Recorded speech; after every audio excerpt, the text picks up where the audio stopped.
History is full of wonders, but also of shadows.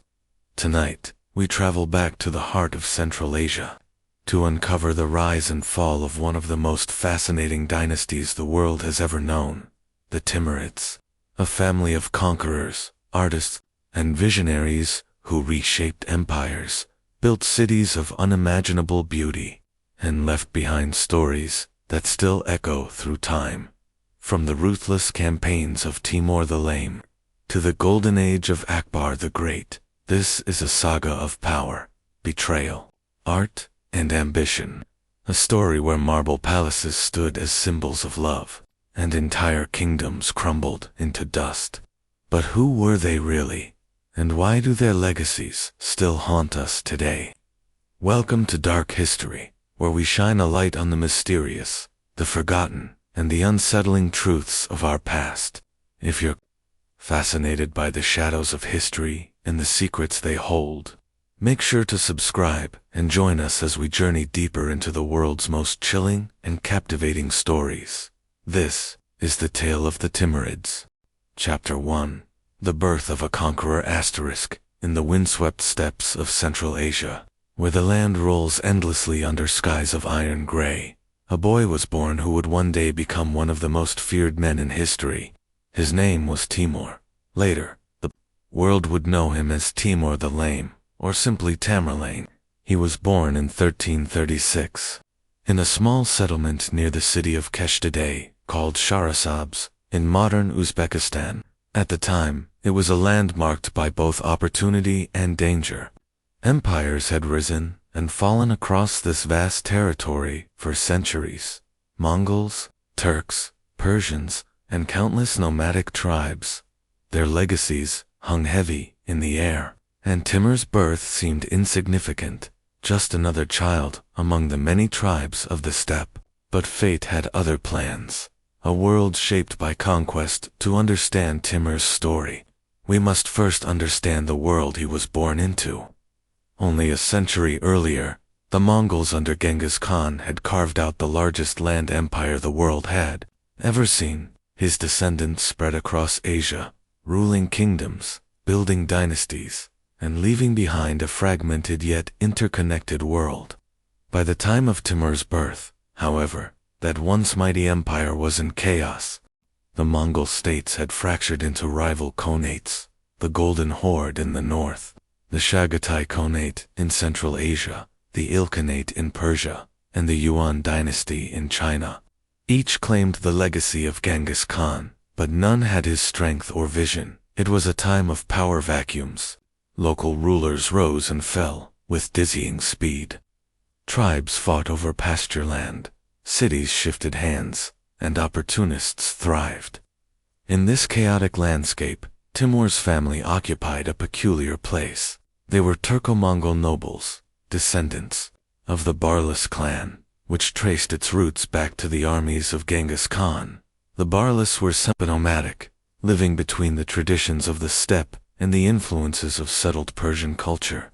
Timur's father, Taragai, was not a king, but a respected leader of his people. He raised horses, managed herds, and commanded warriors when necessary. His family was not wealthy by imperial standards, but they had lineage, respect, and ambition. The making of Timur from a young age, Timur displayed qualities that set him apart. He was tall, broad-shouldered, and fierce-eyed, with a commanding presence even as a boy. Those who knew him remarked on his intelligence. He was curious, quick-witted, and observant. But more importantly, he was ruthless. The steppes bred hardness, and survival often meant taking what you could by force. Timur grew up learning the skills of war, horse riding, archery, swordsmanship, and hunting. He absorbed the legends of Genghis Khan, idolizing the great conqueror whose shadow still loomed over Central Asia. But Timur's path was not destined to be easy. As a teenager, he was struck by a fateful injury that would define him for life. During a raid, whether stealing sheep, horses, or in a skirmish with rival tribes, Timur was shot in the leg and hand by arrows. The wounds never healed properly. His right leg was crippled, leaving him with a permanent limp. His right hand, too, lost much of its strength. From that day forward, he would be called Timurid, Timur, the lame. Westerners later corrupted it into Tamerlane. For many, such an injury would have ended ambition. The steppe was a place where strength and agility meant survival. But for Timur, the injury became fuel for his determination. His limp reminded him daily of weakness, and he swore to overcome it with cunning, strategy, and sheer willpower. The young strategist Timur quickly proved that leadership was not just about physical strength, it was about vision. While still in his 20s, he began gathering followers. At first, they were small bands of warriors, drawn to his charisma and promises of wealth. He knew how to inspire loyalty, promising glory and spoils to those who stood by him. Unlike other tribal leaders, Timur was not content with simply surviving or raiding. He dreamed of empire. He also understood the power of fear. Even in his early campaigns, he made a name for himself through ruthless efficiency. He rewarded loyalty generously, but he crushed disobedience without hesitation. Those who opposed him were often slaughtered, their bodies left as grim warnings. This blend of reward and terror became a hallmark of Timur's rule. But beyond violence, he was also cunning in politics. Timur knew how to play rival tribes against one another. He married strategically, allying himself with powerful families. Most importantly, he tied his destiny to the fractured legacy of Genghis Khan. Though Timur himself was not a direct descendant of Genghis, he claimed legitimacy by marrying into the Chinggisid line and declaring himself the protector of Mongol traditions. In doing so, he gave his conquests a veneer of divine right, convincing others he was chosen to restore the empire of the Great Khan. The steppe in flames by the 1360s. Central Asia was a tinderbox. The Chagatai Khanate, which once ruled homeland, had collapsed into chaos. Local warlords carved up territories, and cities like Samarkand and Bukhara changed hands constantly. Timur seized this opportunity. He built alliances with some leaders, betrayed others, and slowly expanded his influence. His base became Samarkand, a city that he would later transform into one of the jewels of the medieval world. Yet his early campaigns were brutal. Timur believed in making examples of his enemies. Cities that resisted were sacked mercilessly. Men were slaughtered, women enslaved, and towers of skulls erected as monuments to his wrath. It was not just cruelty, it was strategy. News of his atrocities spread quickly, causing other cities to surrender rather than resist. The seeds of his empire were watered with blood. The man behind the legend, despite his reputation for savagery, Timur was more than just a brute. He had a keen appreciation for art, culture, and religion. He saw himself not only as a conqueror, but as a patron of civilization. He surrounded himself with scholars, artisans, and architects. When he conquered a city, he often spared the artisans and intellectuals, transporting them to There, they built mosques, palaces, and gardens, turning the city into a beacon of culture amidst the carnage. This duality, Timur the destroyer and Timur the builder, defined his life. To his enemies, he was a demon who left nothing but ashes. To his followers, he was a visionary who raised Samarkand to glory. To the world, he became a legend. The rise begins by the end of the 1360s. Timur had established himself as the dominant power in Central Asia. His armies grew, his reputation spread, and his ambitions sharpened. He was no longer just a tribal leader, he was a conqueror in the making. But his story was only beginning. In the decades that followed, Timur would launch campaigns that shook the world. From Persia to India, from the steppes of Russia to the heart of the Middle East, his armies would spread fire and terror. Yet even as he built one of the largest empires of his era, the question lingered. What drove him? Was it ambition, revenge for his crippled body, or a genuine vision to restore the greatness of the Mongol world? The boy from Kesh once just a limping warrior, was on the path to becoming the Lord of Conquest, and the world would never forget his name. Chapter 2. The crippled warrior. The image of Timur, known to the West as Tamerlane, is often painted in broad strokes: a ruthless conqueror, a cunning strategist, and a merciless destroyer. But in his early years, before the world trembled at his name, he was simply a young warrior with a limp. This limp was not just a detail of his life, it became the foundation of his identity. To understand the man who would one day command armies across Asia, we must understand the crippled warrior who defied fate itself. A body broken, a spirit unyielding, the story of Timur's injury is shrouded in a mixture of fact and legend. One account tells us that, as a teenager, Timur joined a raid to steal livestock, common practice among nomadic tribes. Caught in the clash, he was struck by arrows in his right leg and hand. The wounds were devastating. His leg never healed properly, leaving him with a permanent limp, while his hand was partially crippled, robbing him of some strength. Among the warrior tribes of Central Asia, such injuries were nearly a death sentence. Life on the steppe demanded constant mobility, skill on horseback, and mastery of weapons. A man who could not run swiftly or wield a sword with full strength was considered less than whole. To his enemies, Timur was weak. To his own people, he might have been a liability. But Timur refused to be defined by his wounds.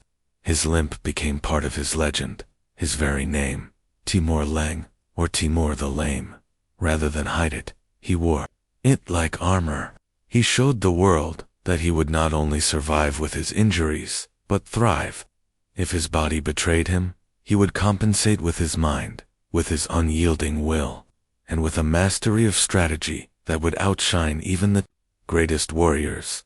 Learning to command without strength. Timur's injuries forced him to see the battlefield differently. He could no longer rely on brute force or sheer physical dominance. Instead, he leaned into his intelligence, sharpening his skills as a tactician.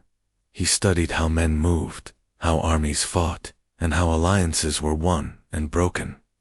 As a young leader, he began to perfect the art of deception. If he could not overpower an enemy directly, he would outmaneuver them. Ambushes, feigned retreats, sudden night attacks, these became his weapons. He learned to exploit terrain, weather, and the pride of his enemies. His mind became the sharpest blade in his arsenal. Timur also discovered that command was not about doing everything himself, but about inspiring others to do it for him. He became a master of motivation, rewarding loyalty with wealth and prestige while punishing betrayal with terrifying brutality. His warriors followed him not because of his physical strength, but because they believed in his vision and feared his wrath. The mask of ruthlessness to disguise his vulnerabilities. Timur cultivated an image of terrifying ruthlessness. The limp was a weakness. Yes, but weakness could be turned into strength if others feared you too much to exploit it. Timur understood this instinctively. He spread tales of his merciless punishments, his towers of skulls, and his unshakable resolve. One story tells of Timur capturing a rebellious tribe early in his career. Instead of merely defeating them, he ordered a massacre so brutal that neighboring tribes surrendered without resistance. His message was clear: resistance meant death, obedience meant survival. This calculated cruelty was not born out of sadism alone, it was strategy. In a world of shifting alliances, Timur used terror as a weapon more powerful than any sword, and in doing so, he made his limp irrelevant. What did it matter if a man limped, if his enemies were too afraid to even meet his gaze?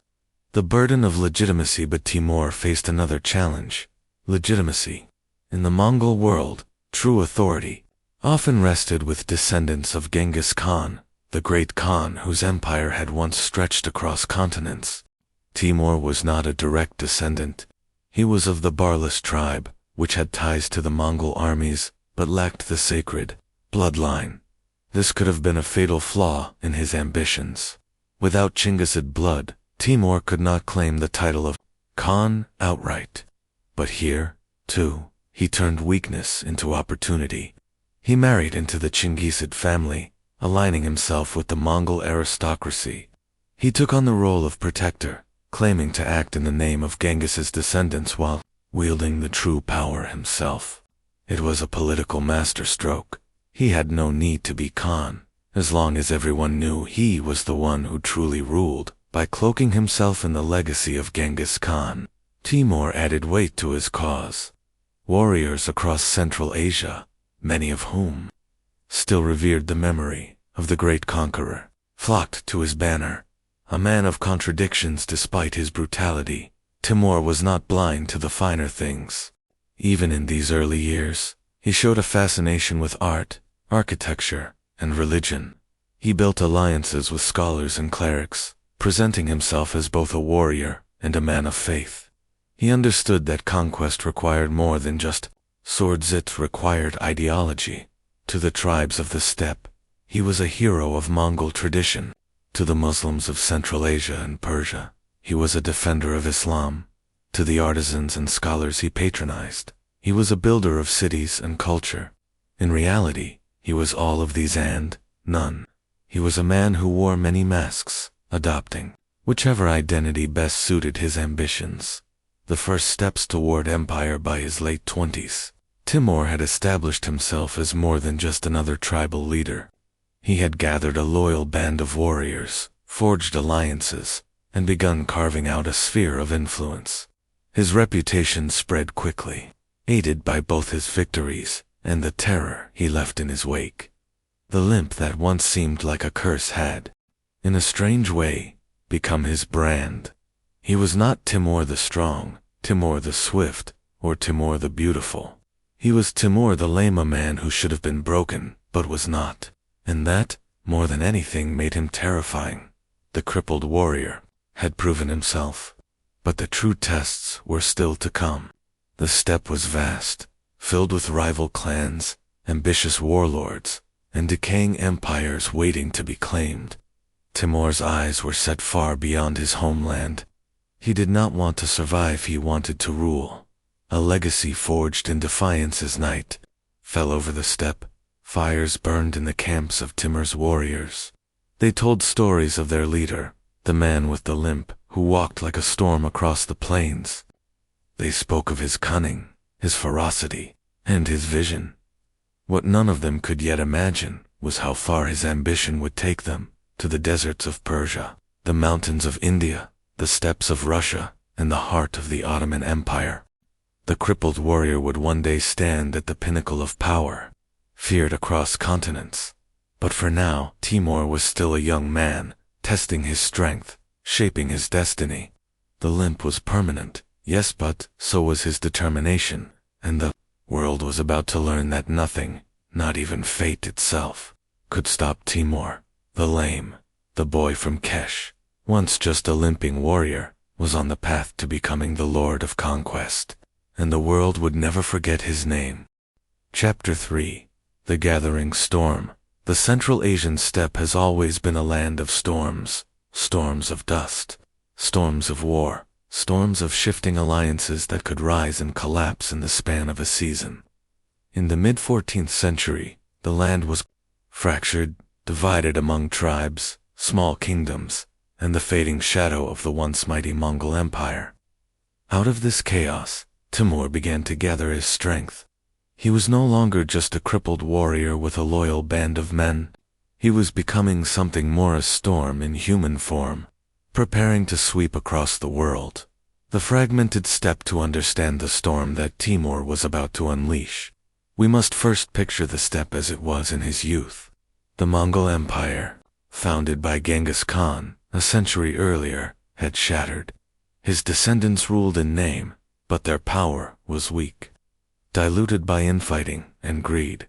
In Transoxiana, the land between the great rivers, Amu Darya and Seir, Darya, two rival forces vied for dominance.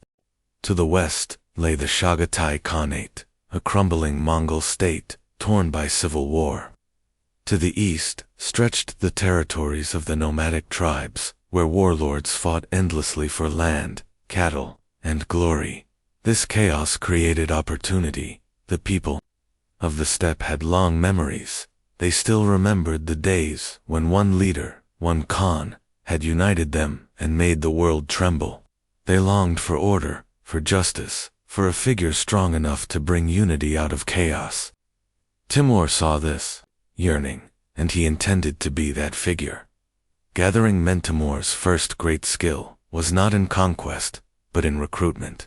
He knew how to speak to men's fears, their desires, and their hopes.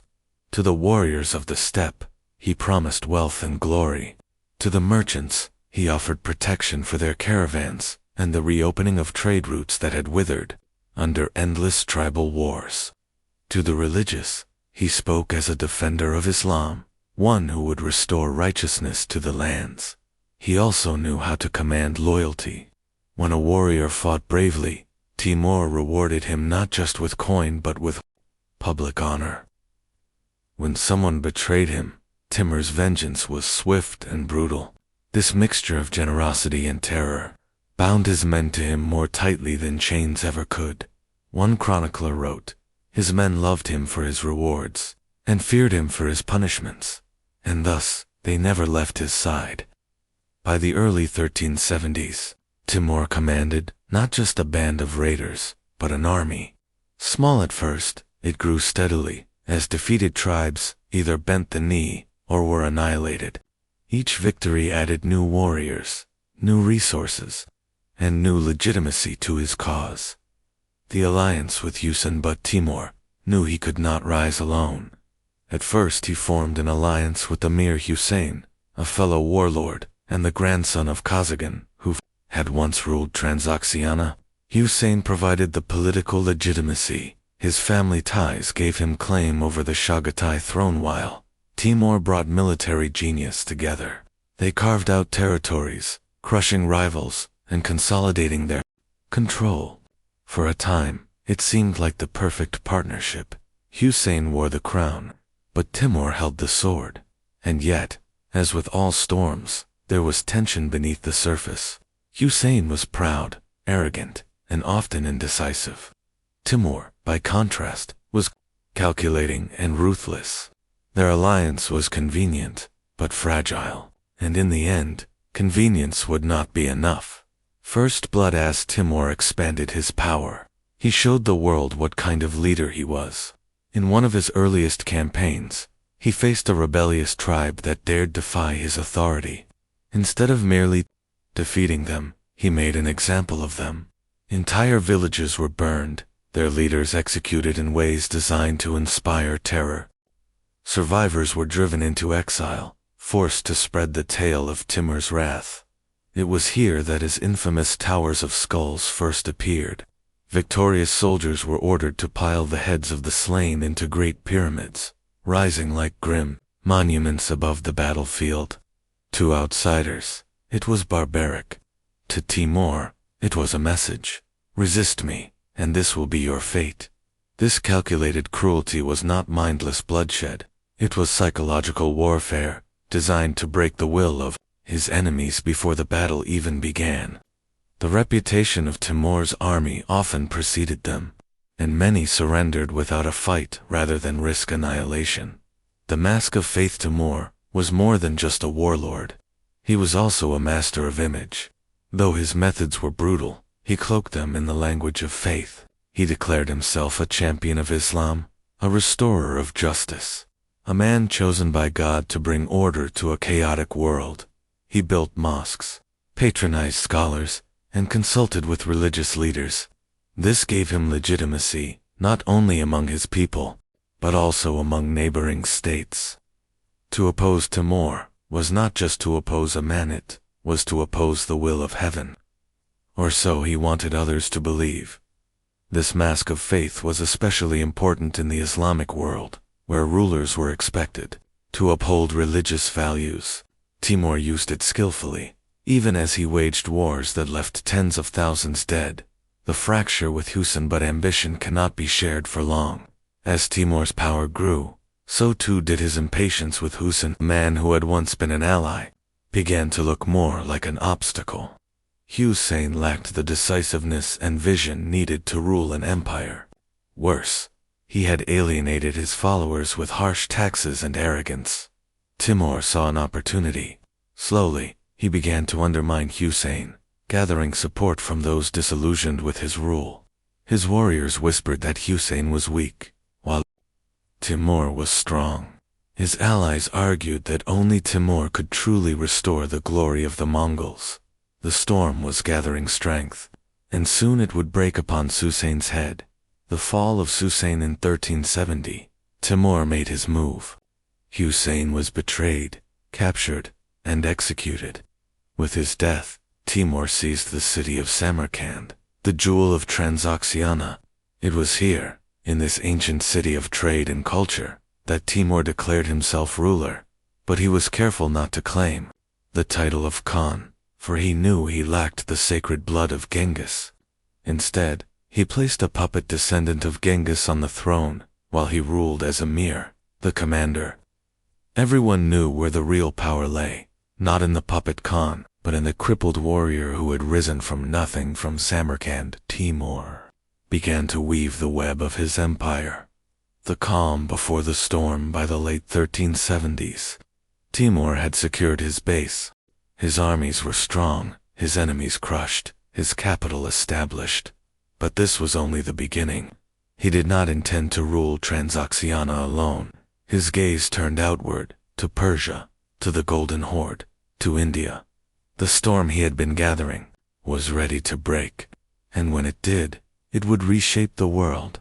A reputation takes shape already. The stories of Timur were spreading across the steppes and beyond. They told of the crippled warrior who walked with a limp but commanded with the ferocity of a lion. They told of his cunning, his cruelty, and his ambition. Some feared him as a monster, others hailed him as a savior, but all agreed on one thing: Timur was no ordinary man. He was the gathering storm, and nothing could stand in his path. Chapter 4. The Jewel of Samarkand. When Timur seized Samarkand in 1370, he did more than claim a city. He claimed a throne, not the throne of a Khan, for he lacked the sacred blood of Genghis Khan, but the throne of a new kind of empire would become more than his capital. It would become his vision of power made stone and marble, a city so dazzling that the world would whisper its name in awe. To understand Timur's rise, we must understand Samarkand, the jewel of his empire, the stage upon which he displayed his glory. Samarkand, a city of dreams, long before Timur's arrival. Samarkand had been one of the great cities of Central Asia. Situated along the Silk Road, it connected East and West, China and Persia, India and Arabia. Caravans laden with silk, spices, gems, and knowledge passed through its gates. Poets, scholars, and artisans had walked its streets. Conquerors had come and gone, but the city endured, a prize coveted by all who sought to rule the steppe. When Timur made it his capital, he saw not just a city, but a canvas. Here he would paint his vision of empire, a vision not only of conquest but of civilization. He wanted the world to see him not merely as a destroyer, but as a builder, a ruler whose power was reflected in the splendor of his capital. The shadow of Genghis. And yet, Timur faced a problem. He was not a direct descendant of Genghis Khan. In the eyes of many steppe peoples, this denied him the sacred legitimacy required to be Khan. To overcome this, he placed a puppet, a distant descendant of Genghis, upon the throne of the Chagatai Khanate. Timur himself took the title of Emir, the commander. Everyone knew where the real power lay, but this arrangement allowed him to claim both the authority of tradition and the freedom to shape his rule. In Samarkand, he would craft a new image for himself, not just a warrior, but a sovereign destined to rival and even surpass Genghis. Building the vision, the Timur, who had spent his youth raiding tribes and enduring hardship, now turned his attention to creation. He summoned architects, masons, and artisans from across his growing domains. From Persia, they brought knowledge of domes and gardens. From India, techniques in stonework. From China, ideas of porcelain and silk decoration. From the steppe, the raw spirit of nomadic endurance, he ordered mosques, palaces, and gardens built with astonishing speed. The Biba Khanum Mosque, named after his favorite wife, rose like a mountain of blue tiles, its dome shining in the sun. The Shaisinda necropolis became a place of breathtaking beauty, where intricate tilework shimmered in turquoise and gold. Timur spared no expense, often commanding artisans from conquered cities to be transported to sea. For him, war and construction went hand in hand. He destroyed cities abroad, but built wonders at home. A court of splendor. Samarkand was not just stone and tile, it was people. Timur gathered scholars, poets, astronomers, and theologians to his court. He wanted the world to see him not merely as a conqueror, but as a patron of knowledge. Here, the great Persian scholar Sharaf ad-Din Ali Yazdi later wrote his history of Timur's campaigns. Here, astronomers began work that would later be perfected under Ulugh Beg, Timur's grandson, who built one of the greatest observatories of the medieval world. But even as he welcomed scholars, Timur's court was built upon fear. His subjects praised him because they had no choice. His generosity was matched by his cruelty, and his throne was always shadowed by the sword. The theater of power. Every building in Samarkand, every garden, every ceremony, served a purpose: to project Timur's power. When foreign ambassadors arrived, they were awed by the grandeur of the city. The sight of towering mosques, glittering palaces, and bustling markets told them one thing: this was no mere steppe warlord. This was a ruler who commanded both heaven and earth. Timur understood that power was not only about armies and battles, it was also about image, about the story that people told when they spoke his name. And so, Samarkand became the theater of his authority, a jewel polished not only with gold and stone, but with fear and admiration. Ruthlessness and ordaz, Timur built. He also ruled with an iron hand. The law in Samarkand was absolute. Thieves were punished harshly, dissenters silenced, conspirators executed. But for the loyal, life in Samarkand was rich. Markets flourished, trade routes were secured, and the city became a hub of wealth. This was the paradox of Timur. He could be both destroyer and protector, tyrant and benefactor. For the people of Samarkand, he was the storm that destroyed their enemies but sheltered their homes. The blueprint for empire. What Timur created in Samarkand was more than a capital. It was a model. He would destroy enemy cities, yes, but he would also take their artisans, scholars, and resources, bringing them back to enrich his jewel. Each conquest became fuel for the splendor of Samarkand. Thus, the city grew not only from his wealth, but from the ruins of others. The beauty of Samarkand was built on the ashes of Persia, the blood of India, and the bones of countless rivals. The whisper of destiny. By the late 1370s, Samarkand was transformed. Timur now ruled as Amir, the unchallenged master of Transoxiana. From this jewel of a city, he cast his gaze outward. To the west lay Persia, weakened by internal strife. To the east, the Mongol remnants still clung to power. To the south, the riches of India glittered like a promise. The storm was ready to break, and when it did, Samarkand would shine brighter than ever, not just as a city, but as the beating heart of an empire. Legacy of the jewel. Historians still speak of Samarkand in awe. Though centuries have passed, the traces of Timur's vision remain. The domes still glitter, the mosques still rise, the tombs still whisper of an age when a crippled warrior forged a city of dreams. For Timur, Samarkand was not just a capital. It was proof that he was more than a conqueror. It was his answer to the question of legitimacy, his monument to himself. He had no Genghis blood, but he had Samarkand, and through it, he would carve his place in history. Chapter 5. The Conquest of Persia. By the late 1370s, Timur had transformed Samarkand into the glittering jewel of his empire, a city that was both throne and theater. But for a man like Timur, grandeur at home was not enough. His ambitions reached far beyond the walls of Samarkand, beyond the valleys of Transoxiana. He wanted to carve an empire that would rival and surpass the legacy of Genghis Khan. And to achieve this, his eyes turned westward to Persia, the land of poets, palaces, and ancient dynasties, a land fractured and ripe for conquest, a land in chaos. Persia, in the 14th century, was a shadow of its former glory. Once the proud heart of great empires, from the Achaemenids to the Sasanians, it had become a fractured land, weakened by Mongol invasions and political infighting. The once mighty Ilkhanate, a Mongol state that ruled Persia, had collapsed in the mid-14th century, leaving behind a patchwork of rival dynasties, warlords, and city-states. The Jalarids held power in Baghdad and parts of western Persia. The Muzaffarids ruled central Iran, centered in Yazd, Isfahan, and Shiraz.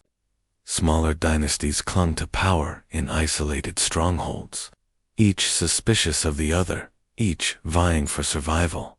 For a conqueror, Persia was both a challenge and an opportunity.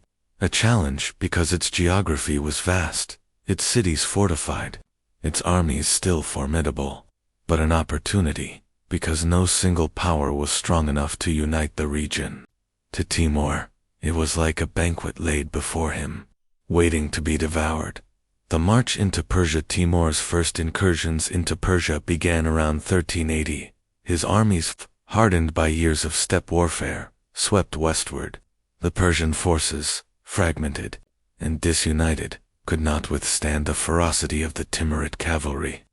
Timur's armies were not only skilled in steppe tactics, but also masters of siegecraft, adopting techniques from the Persians themselves, from Chinese engineers, and from his growing corps of captured specialists.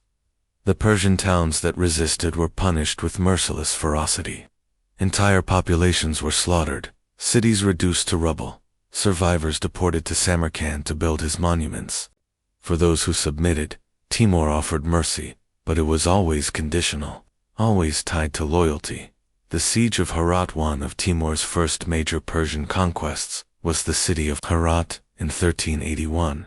Herat, known as the Pearl of Khorasan, was a center of Persian culture, trade, and scholarship.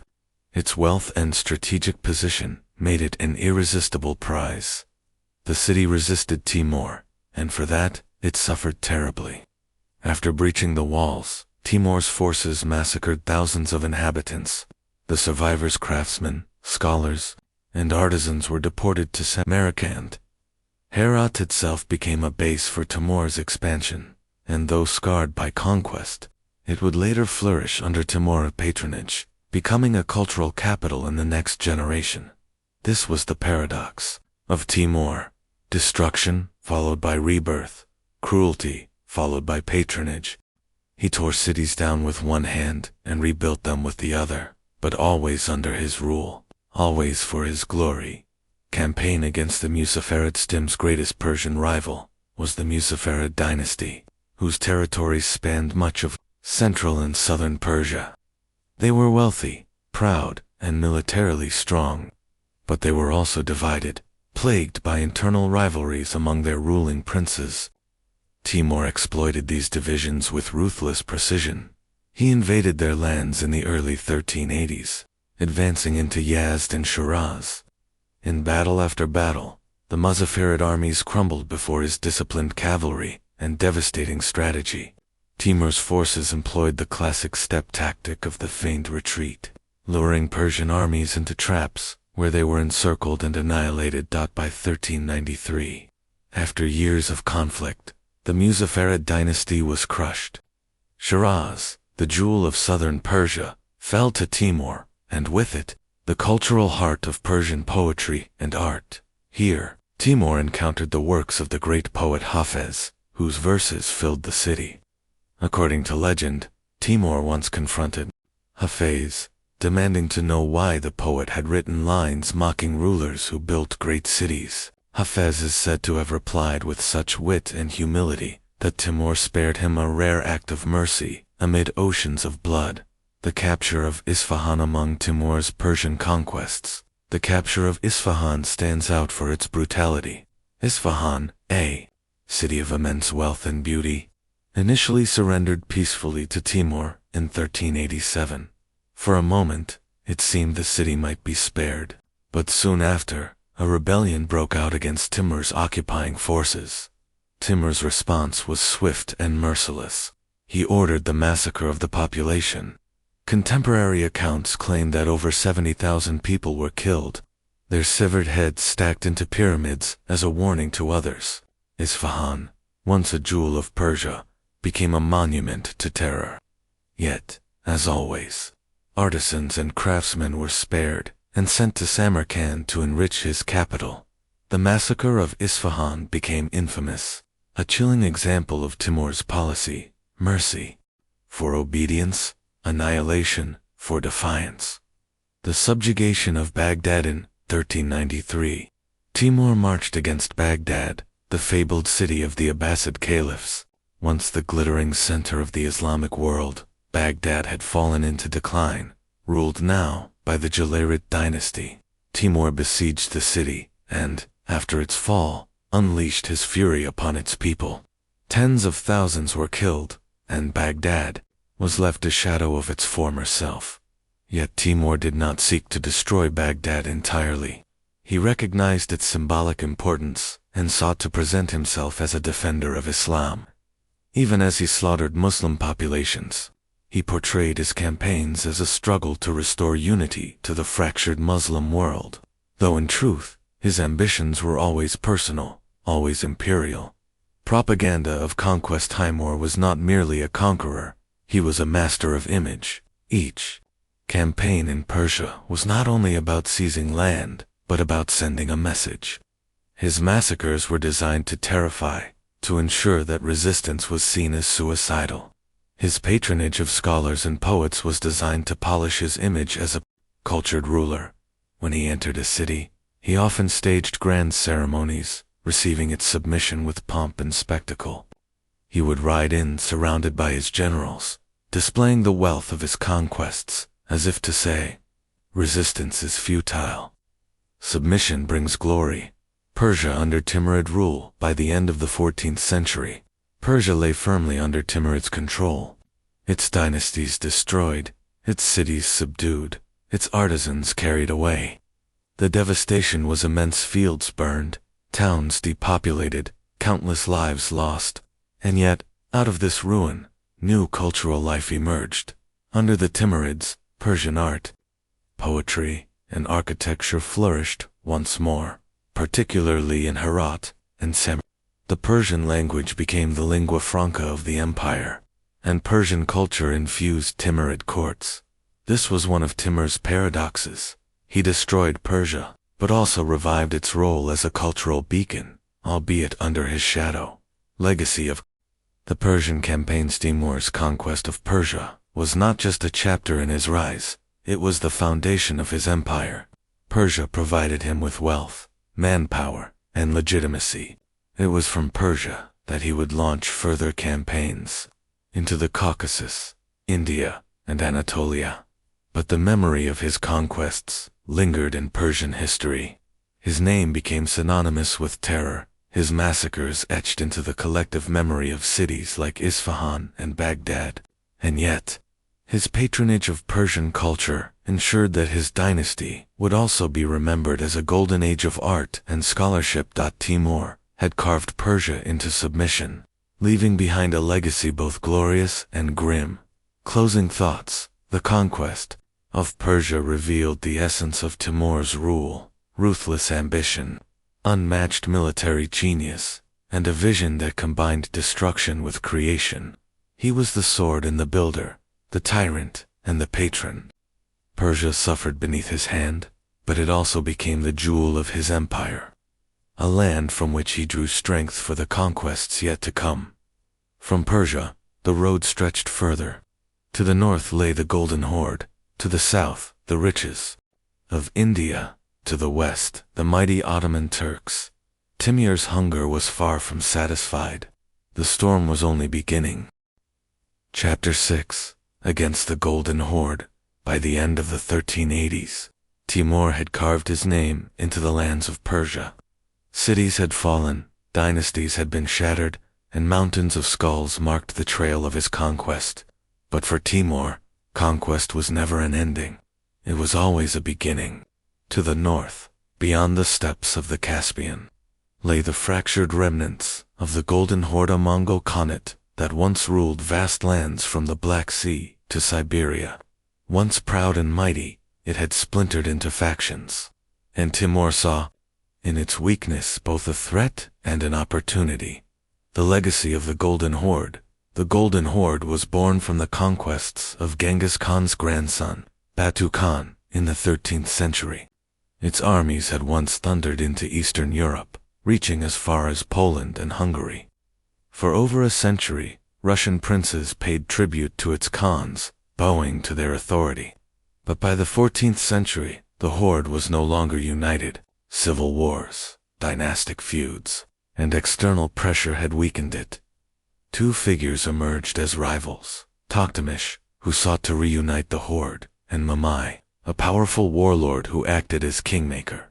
Toktamish was ambitious, charismatic, and determined to restore Mongol dominance. He saw Timur not as a rival, but as a potential ally at first. Timur agreed. Toktamish and Timur from allies to enemies in the early 1380s. Timur supported Toktamish in his struggle for power. With Timurid backing, Toktamish defeated Mamai and took control of the Golden Horde. Timur expected gratitude, perhaps even loyalty, but Toktamish had dreams of his own. Once secure on his throne, Toktamish turned against his benefactor. He raided northern Persia, threatening Timur's newly conquered territories. He attacked the Caucasus, plundering towns that paid tribute to Timur. Worse still, he began forging alliances with Timur's enemies in the west, including the Mamluks of Egypt and the rising Ottomans. For Timur, a betrayal was unforgivable. Toktamish had not only bitten the hand that fed him, he had challenged the authority of a man who would tolerate no equals.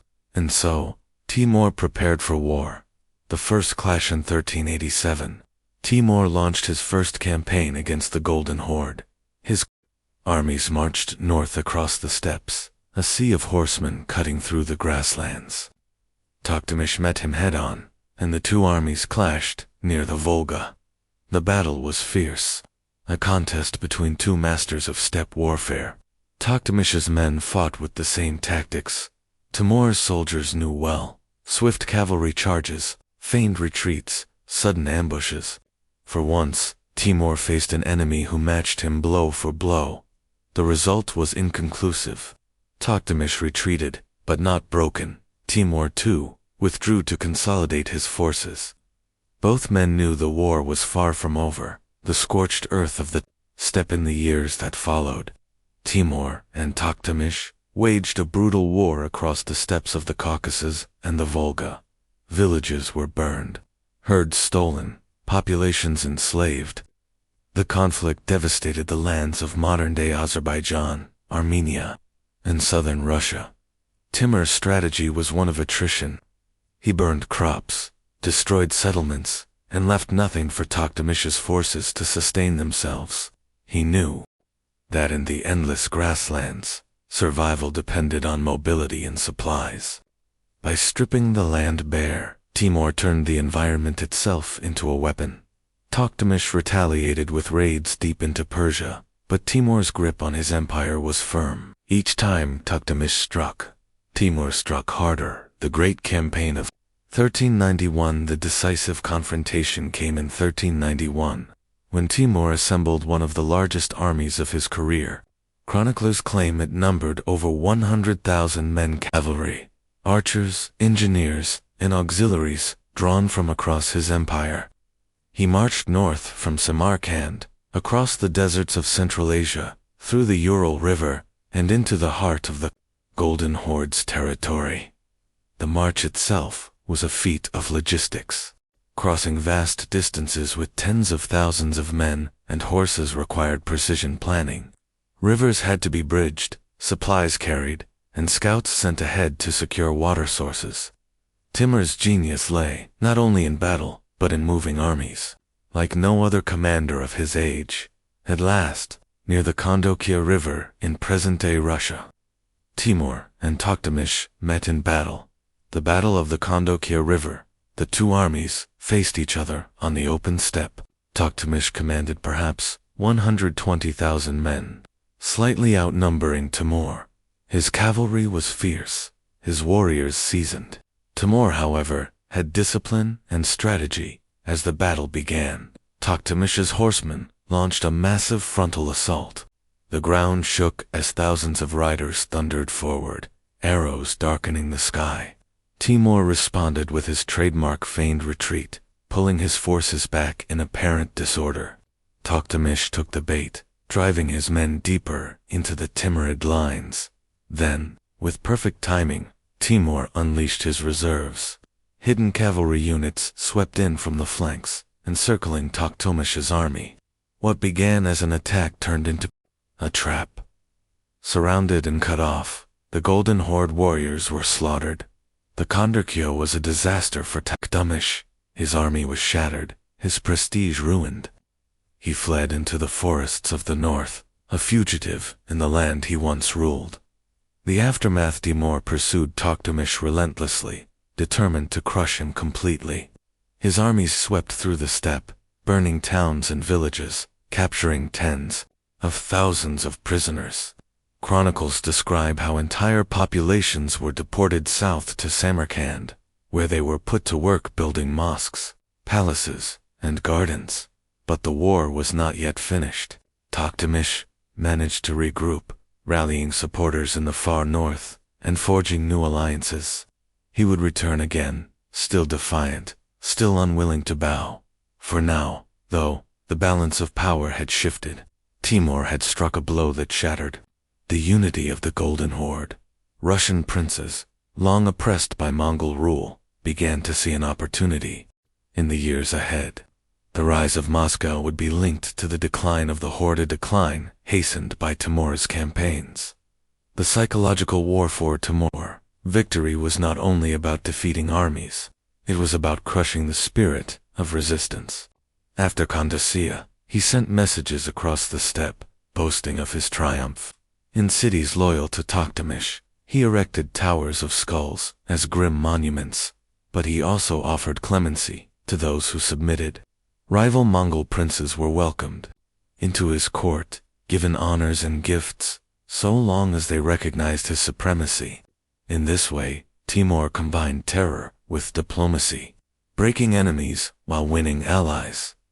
A clash of equals. The war between Timur and Toktamish was unique in Timur's career.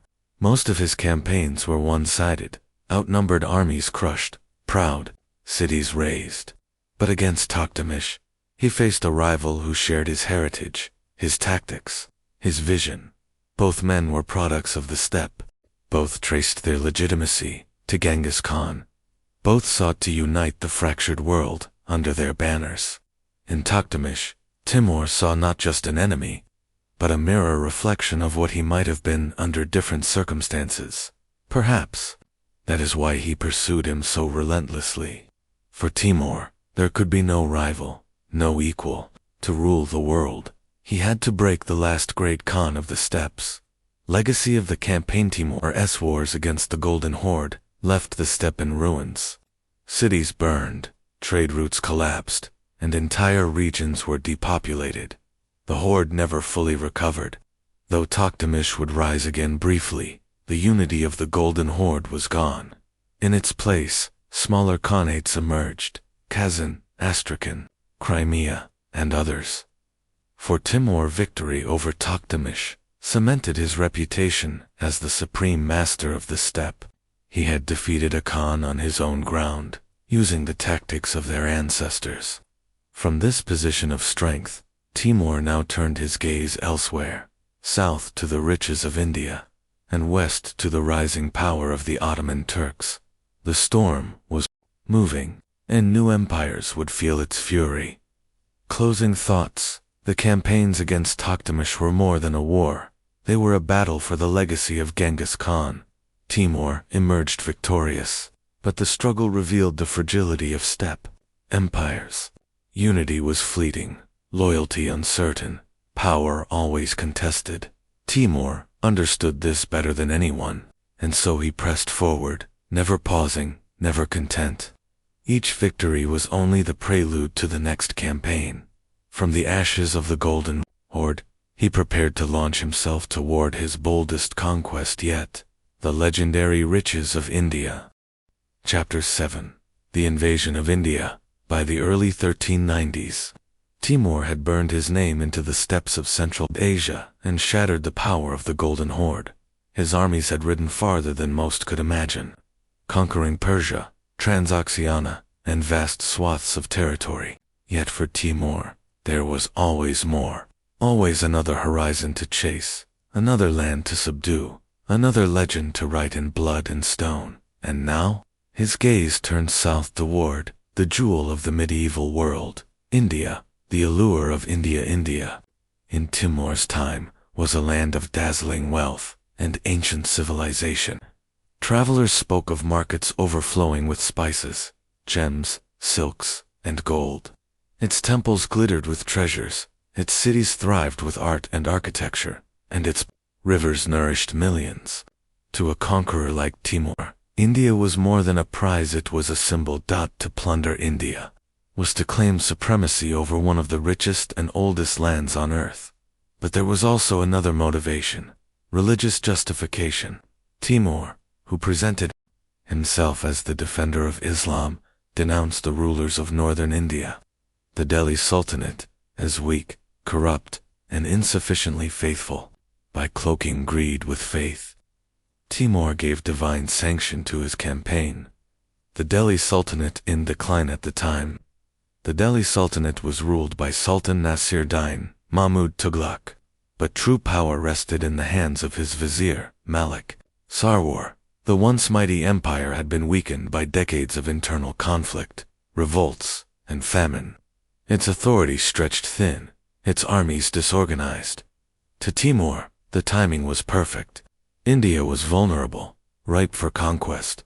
Preparations for the campaign in 1397, Timur began assembling his forces.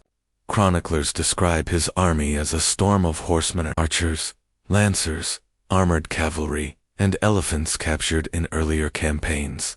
Siege engineers accompanied them, carrying towers, catapults, and battering rams.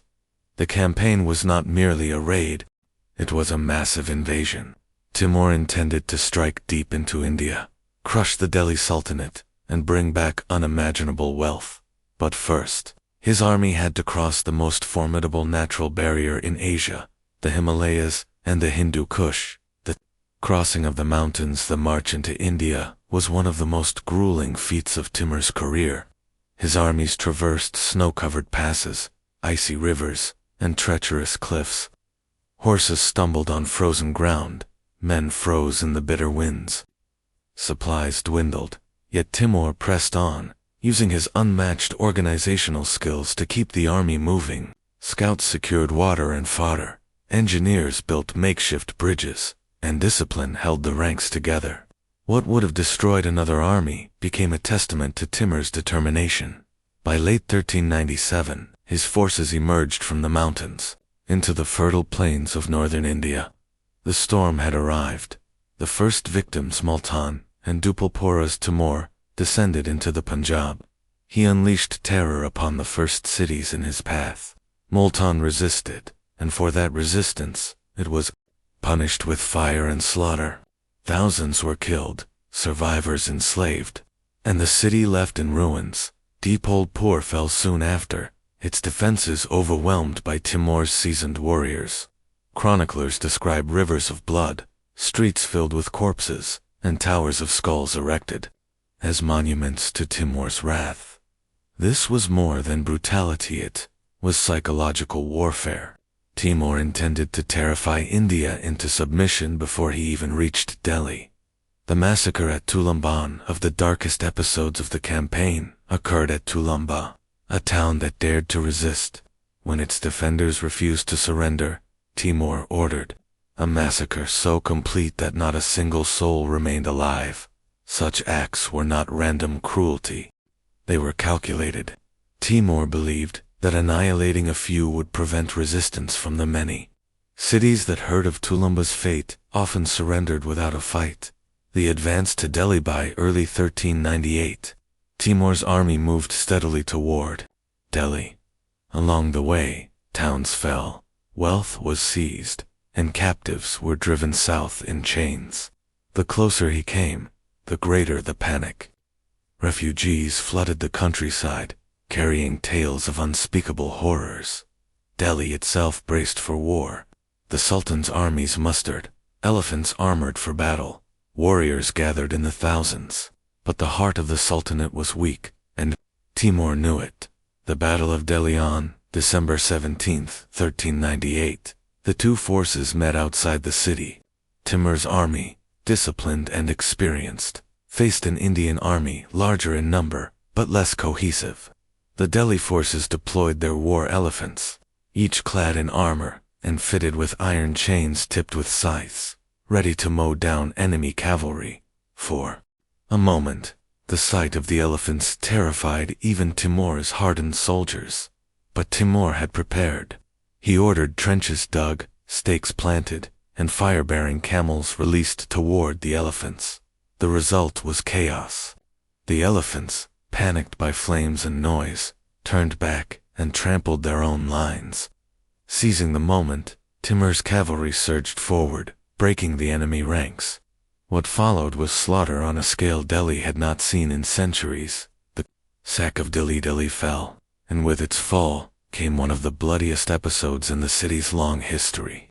Timur ordered a massacre that lasted days.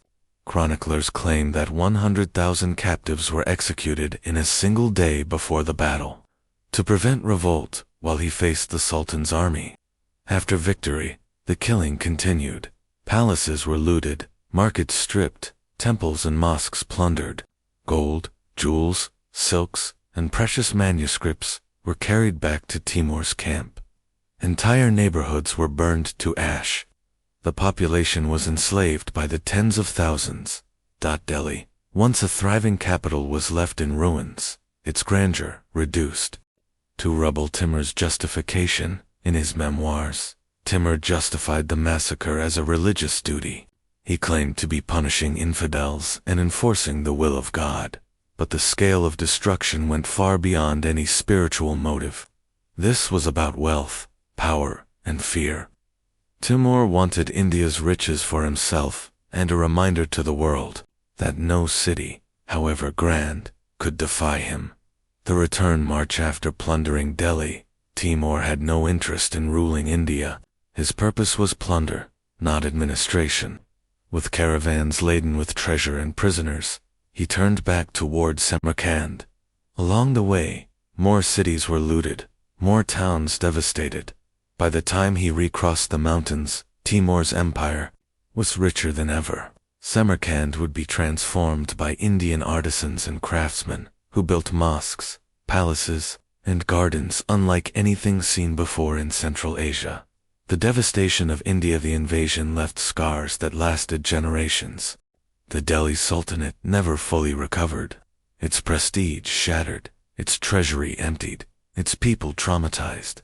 In the years that followed, India descended into chaos, with regional powers rising from the wreckage. The memory of Timur's invasion lingered in Indian chronicles as a nightmare, one of the darkest chapters in the subcontinent's history. The symbol of power for Timur, the campaign achieved its purpose. He returned with unimaginable wealth, his capital enriched, his reputation magnified. The sack of Delhi became a legend across the Islamic world, cementing his image as a conqueror equal to Genghis Khan. But it also revealed something else about Timur. He was not a builder of empires in the traditional sense.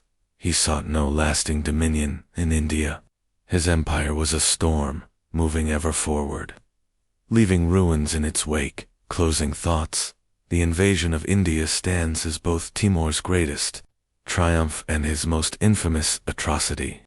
It displayed his genius for strategy, his mastery of psychological warfare, and his ability to overcome daunting odds. But it also revealed the ruthlessness at the heart of his ambition. Delhi burned, but Timur's legend grew brighter. And now, having conquered Persia, the steppes, and India, his eyes turned westward, the rising Ottoman Empire, and a confrontation that would shake the world. Chapter 8. Timur and the Ottomans. By the end of the 14th century, Timur's empire stretched across Central Asia, Persia, and into the northern plains of India. He had humbled the Golden Horde, shattered the Delhi Sultanate, and brought unimaginable riches back to Samarkand. His legend grew with every conquest, and the world trembled at the mere whisper of his name. But to the west, another rising power caught his attention, an empire young but bold, fierce and expanding, the Ottoman Empire. The rise of the Ottomans. Ottomans were not yet the grand empire they would become in later centuries, but they were growing at a staggering pace. Founded in Anatolia by Osman I, their dynasty had expanded through the brilliance of successive leaders.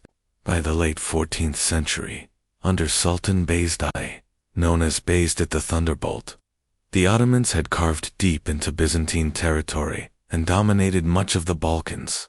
Bayezid was fast, ruthless, and ambitious, qualities that mirrored Timur himself. He defeated crusaders at the Battle of Nicopolis in 1396, crushing European hopes of halting Ottoman expansion. His enemies called him the Thunderbolt because of the speed with which his cavalry struck. To storms Timur in the east and Bayezid in the west were now moving toward one another, a clash of worlds at first.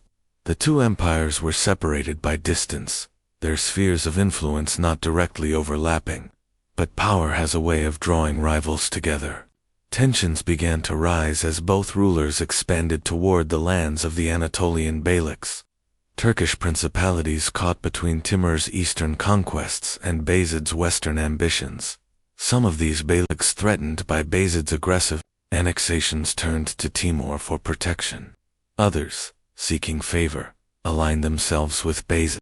Soon, the region became a chessboard, with Timur and Bayezid as players, each maneuvering pawns and knights. Letters were exchanged between the two rulers. At first, they were courteous greetings between great kings, but quickly, the tone grew sharp, filled with insults and veiled threats. Timur accused Bayezid of arrogance and injustice. Bayezid mocked Timur as a lame cripple unworthy of his fame. The air thickened with pride, ego, and inevitability. Bayezid's confident sultan, Bayezid believed himself invincible.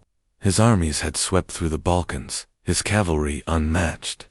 In speed, his war elephants captured from earlier campaigns added to his intimidation.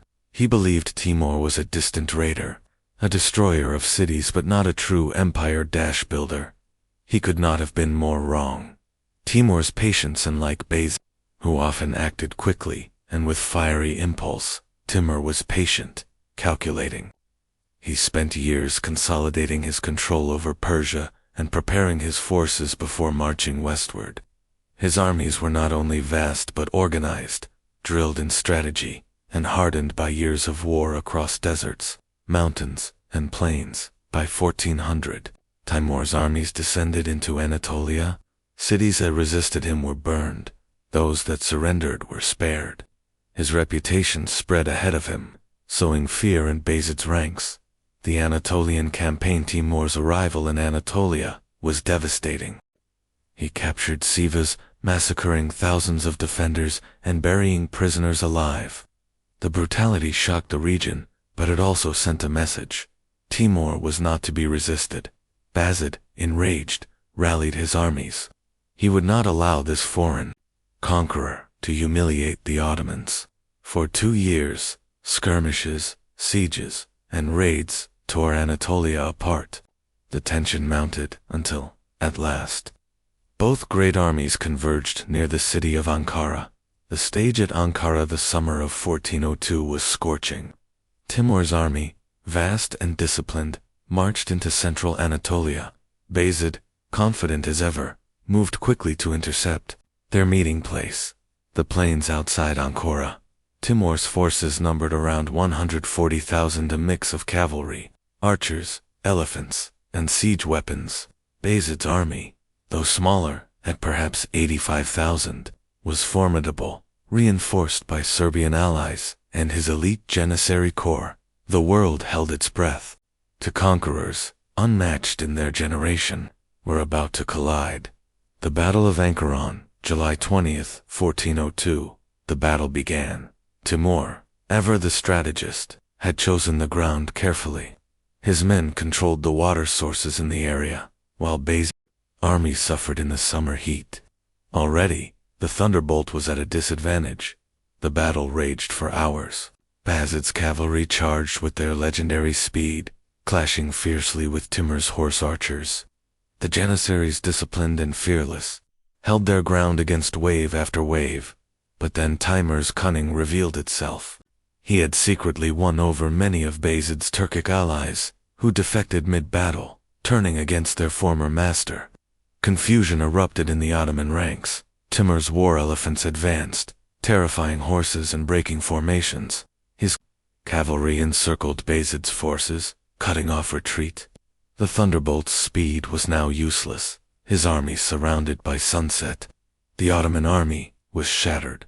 The capture of Bayezidin, the chaos, Sultan Bayezid, was captured. The conqueror who had once terrified Europe now found himself a prisoner of Timur.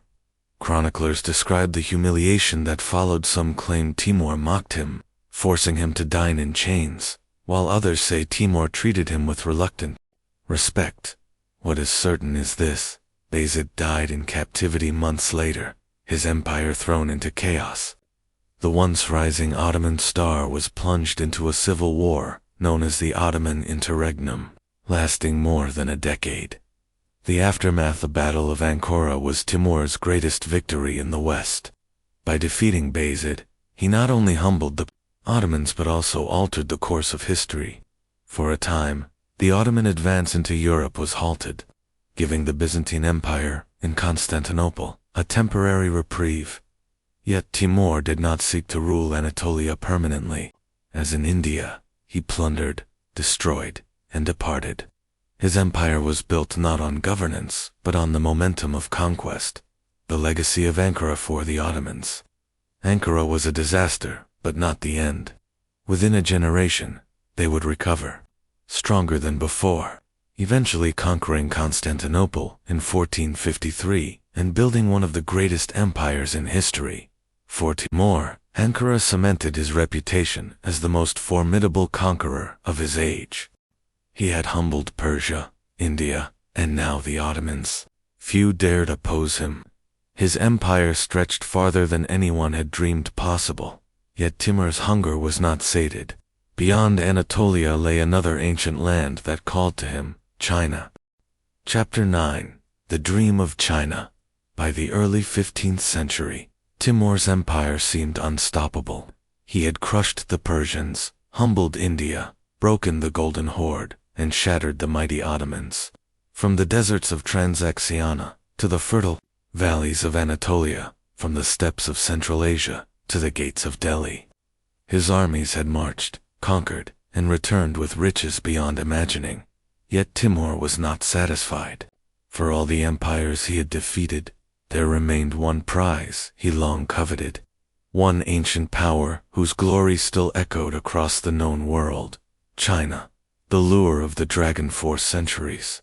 China had represented the pinnacle of wealth, culture, and empire. Even as the Mongols once ruled from its capital, their descendants in the Ming dynasty had restored Chinese strength and prestige. Trade flowed out of China in silks, porcelain, and tea, enriching merchants and tempting conquerors. Timur, who dreamed of becoming the true heir to Genghis Khan, knew that to surpass the Mongols he had to do what even they had struggled to maintain: subdue and dominate China itself. Stories reached Samarkand of the Ming Emperor Yongle, powerful and proud, overseeing a dynasty that radiated prosperity. To Timur, this was both a challenge and an opportunity. Timur's vision of immortality by 1404. Timur was in his late 60s. An old man by the standards of his age. His body bore the marks of decades of battle, the limp from his youth, scars from countless campaigns, the fatigue of a conqueror who had never known peace. Yet his mind burned with ambition. He saw in China not only conquest but immortality. To bring down the Ming would be to outshine Genghis Khan himself. It would cement Timur not just as a conqueror, but as the greatest in history. And so, preparations began for what would be his most daring campaign. The mustering of armies and Samarkand orders spread across the empire.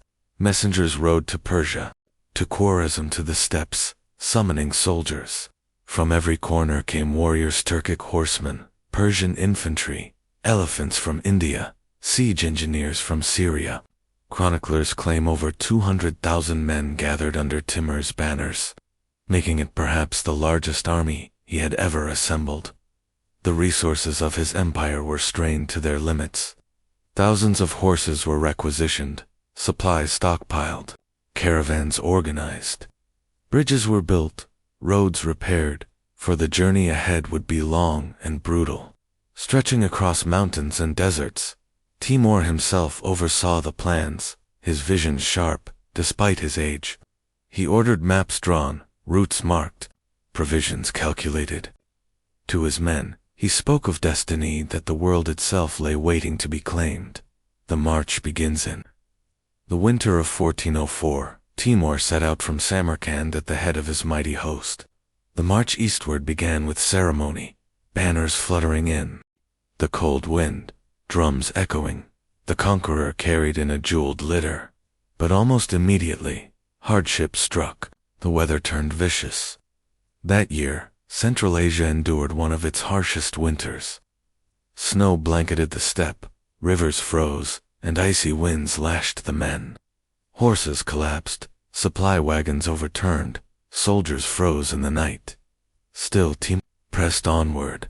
He was a man who had never retreated, never accepted defeat, and he would not begin now. Signs of decline yet for all his determination. It became clear that Timur's health was failing.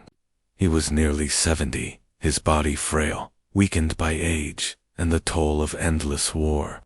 Chroniclers note that he grew ill during the march, often carried rather than riding. His voice, once thunderous, now rasped, though his will remained unbroken. As the army trudged eastward, some generals whispered doubts. Was it wise to risk so much, to march into the heart of China in winter, led by a man so close to death? But none dared speak openly against him. Timur's authority was absolute, his fury legendary. To disobey him was to court death. The encampment at Otra Bay, January 1405. The vast army reached the city of Otra, on the Sir Darya River, near the edge of the Kazakh steppe. It was here that Timur ordered a great encampment, the final staging ground before the long march into China. But fate intervened.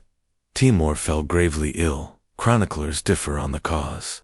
Some claim it was pneumonia brought by the brutal cold. Others suggest exhaustion and old age finally caught up with him. Whatever the reason, the once mighty conqueror, who had defied empires and crushed kings, now lay bedridden in his tent.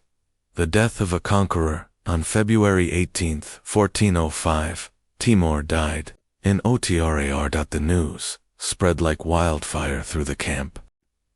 Soldiers wept, generals stared in disbelief, and whispers of doom filled the winter air. The dream of China collapsed in an instant. The vast army, assembled at such cost, stood leaderless, its destiny shattered. Timur's body was carried back to Samarkand, where he was laid to rest in the magnificent Guri Amir mausoleum, his tomb still standing to this day. What could have been history is filled with what-ifs, and few are greater than Timur's dream of China. Had he lived a year longer? Had he marched in spring rather than winter? Had his health not failed? What might have happened? Could Timur have defeated the Ming? Could his empire have stretched from the Mediterranean to the Great Wall? Some argue that the Ming dynasty, well organized and militarily strong, would have resisted fiercely, and Timur's armies might have met their match. Others believe his genius and ferocity would have carried the day, changing the course of Asian history forever. We will never know. That empire without Timur. With Timur's death, his empire began to unravel. His sons and grandsons quarreled, each vying for power. The dream of a unified Timurid dynasty fractured into pieces, with rulers in Persia, Central Asia, and beyond competing for supremacy. Though the Timurids left a lasting cultural and artistic legacy, their empire, built on conquest alone, could not survive without the man who had forged it. The dream's legacy even in failure. The dream of China reveals much about Timur's character. He was relentless, insatiable, never content. His ambition drove him to the edge of the world. Even as age and death closed in, the march to China, unfinished though it was, became a symbol of his boundless hunger for power, a hunger so great that only death itself could stop him. A pause in history for China. Timur's death was a reprieve. The Ming dynasty, spared from invasion, continued to flourish under the Mongol emperor. The Forbidden City was completed. The great treasure voyages of Zheng he began, and China entered a golden era. For the world, Timur's passing marked the end of an age of conquest. No figure would arise quite like him again. The fire of the Mongols was finally extinguished. Chapter 10. The Fracturing of the Timurid Empire. When Timur breathed his last in the winter of 1405, the world held its breath. For nearly 4 decades, his name had been a storm across Asia.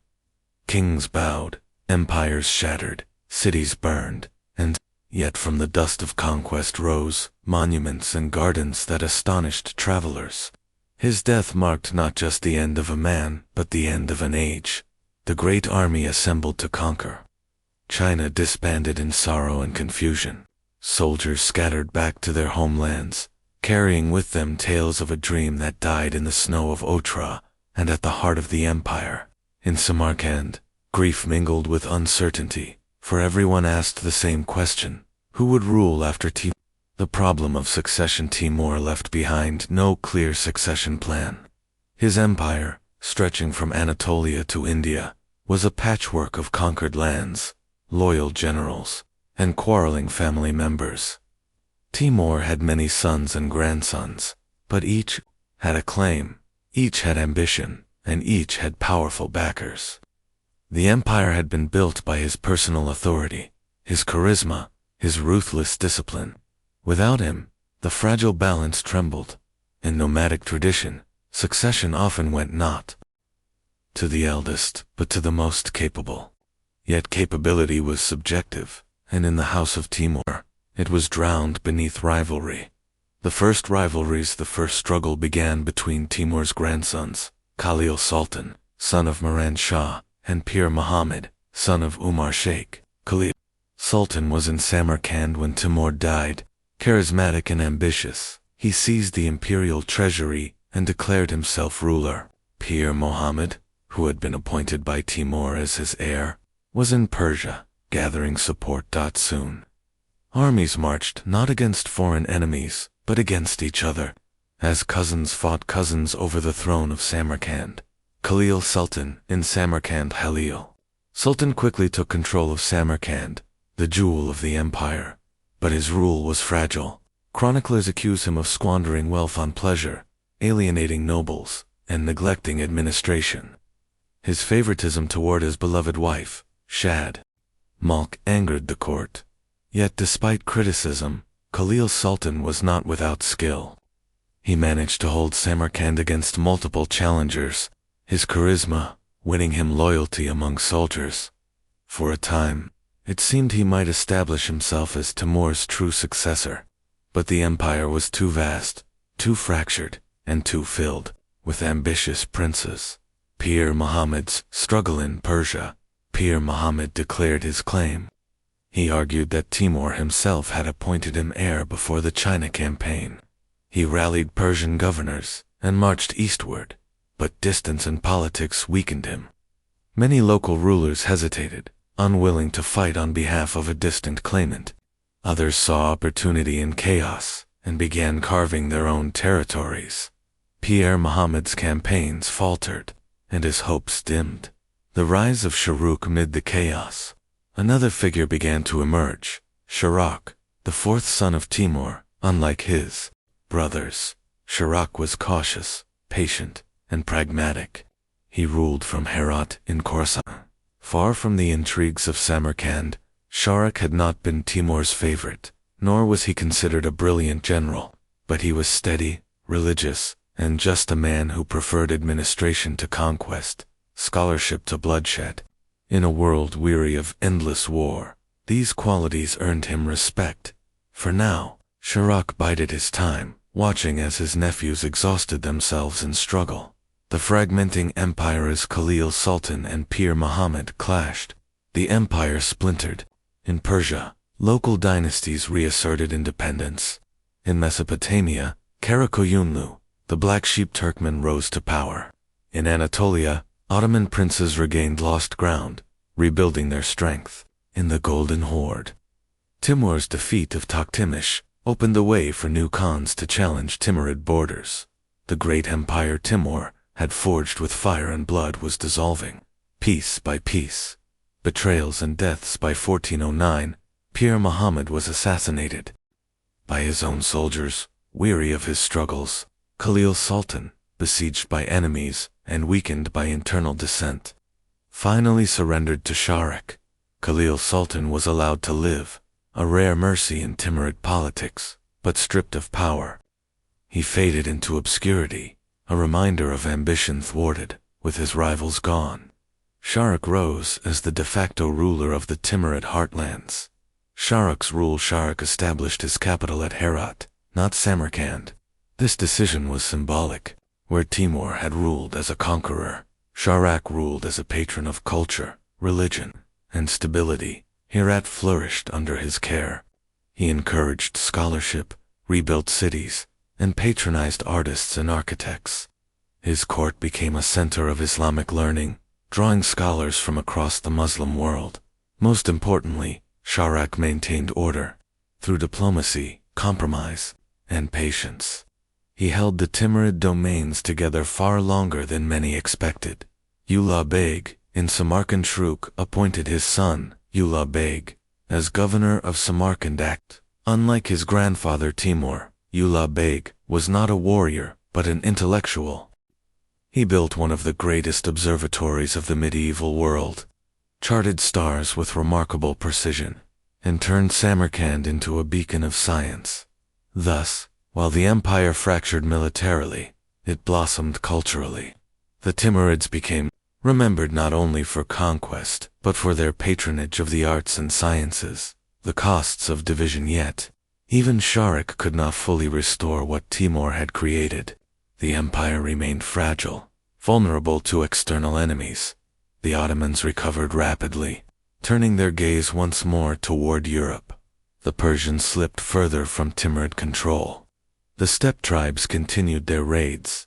The empire was no longer a predator, but a survivor, defending itself rather than expanding. The legacy of fracture. The death of Timur revealed a truth often repeated in history. Empires built on the will of one man rarely survive him. Without Timur's ferocity, the empire could not sustain its size. Ambition turned inward, tearing it apart. And yet, from the chaos emerged a new legacy.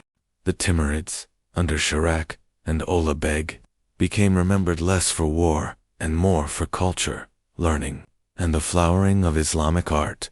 The conqueror's heirs transformed the sword into the pen, the battlefield into the library, the fortress into the observatory.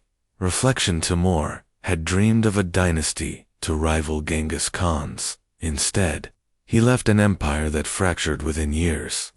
But even in fragmentation, his bloodline carried forward. Generations later, his descendant Babur would found the Mughal Empire in India, a dynasty that endured for centuries. Thus, the fracturing of the Timurid Empire was not an end, but a transformation, a breaking that seeded new beginnings. Chapter 11. The Cultural Renaissance of Heratwan. The fires of conquest faded, and the echoes of Timur's armies grew quiet.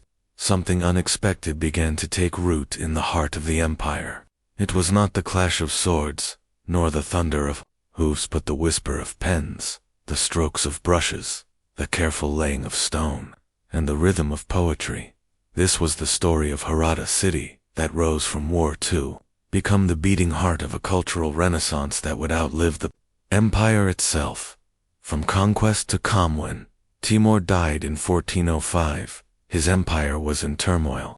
Rival heirs clashed for power, and many regions slipped from Timurid control. Yet in this storm, Herat, under the steady rule of Sharik Mirza, became a haven of stability. Unlike his father, Timur, Sharik did not thirst for endless conquest. His vision was different. He wanted to build a dynasty that endured, not by fear, but by faith, knowledge, and culture. Herat, located in the fertile region of Khorasan, became his chosen capital. There, he gathered not armies, but scholars, not mercenaries, but artisans, not warlords, but architects, and so, where Timur's Samarkand had been the city of conquest, Sharuk's Herat became the city of learning. The queen behind the throne. Much of Herat's transformation was shaped not only by Sharak, but by his remarkable wife, Gawar Shad Begum. She was no mere consort. She was a visionary, a patroness, a force of intellect and influence. Chroniclers describe her as wise, generous, and deeply committed to the flourishing of the arts. It was under her patronage that mosques, madrasas, gardens, and libraries bloomed. Across Herat, she commissioned the Gawar Shad Mosque, a masterpiece of Timurid architecture, its turquoise domes gleaming beneath the sun. Her influence ensured that women, too, found a place in this cultural flowering, participating in poetry, scholarship, and art. Together, Sharik and Gawar Shad transformed Herat into a city that rivaled Baghdad, Cairo, and even Constantinople in its brilliance. The scholars of Herat, the Timurid court, became a magnet for scholars. From Persia, Arabia, Central Asia, and beyond, learned men traveled to Herat, drawn by the promise of patronage and the vibrancy of intellectual life. Among them were Jami, the great Persian poet and Sufi thinker, whose verses explored love, faith, and the mysteries of the human soul. Ghata al-Din, Shirazi, philosophers and astronomers who carried forward the intellectual traditions of the Islamic Golden Age. Legal scholars who debated theology, law, and governance in the grand madrasas built under Sharuk's reign. The libraries of Herat swelled with manuscripts. Calligraphers labored to copy and embellish texts, binding them into works of art. For the first time since the Mongol invasions, Persian culture began to feel renewed, alive, and confident. The painters of Herat, words filled the libraries, images filled the manuscripts. It was in Herat that Persian miniature painting reached heights of extraordinary beauty.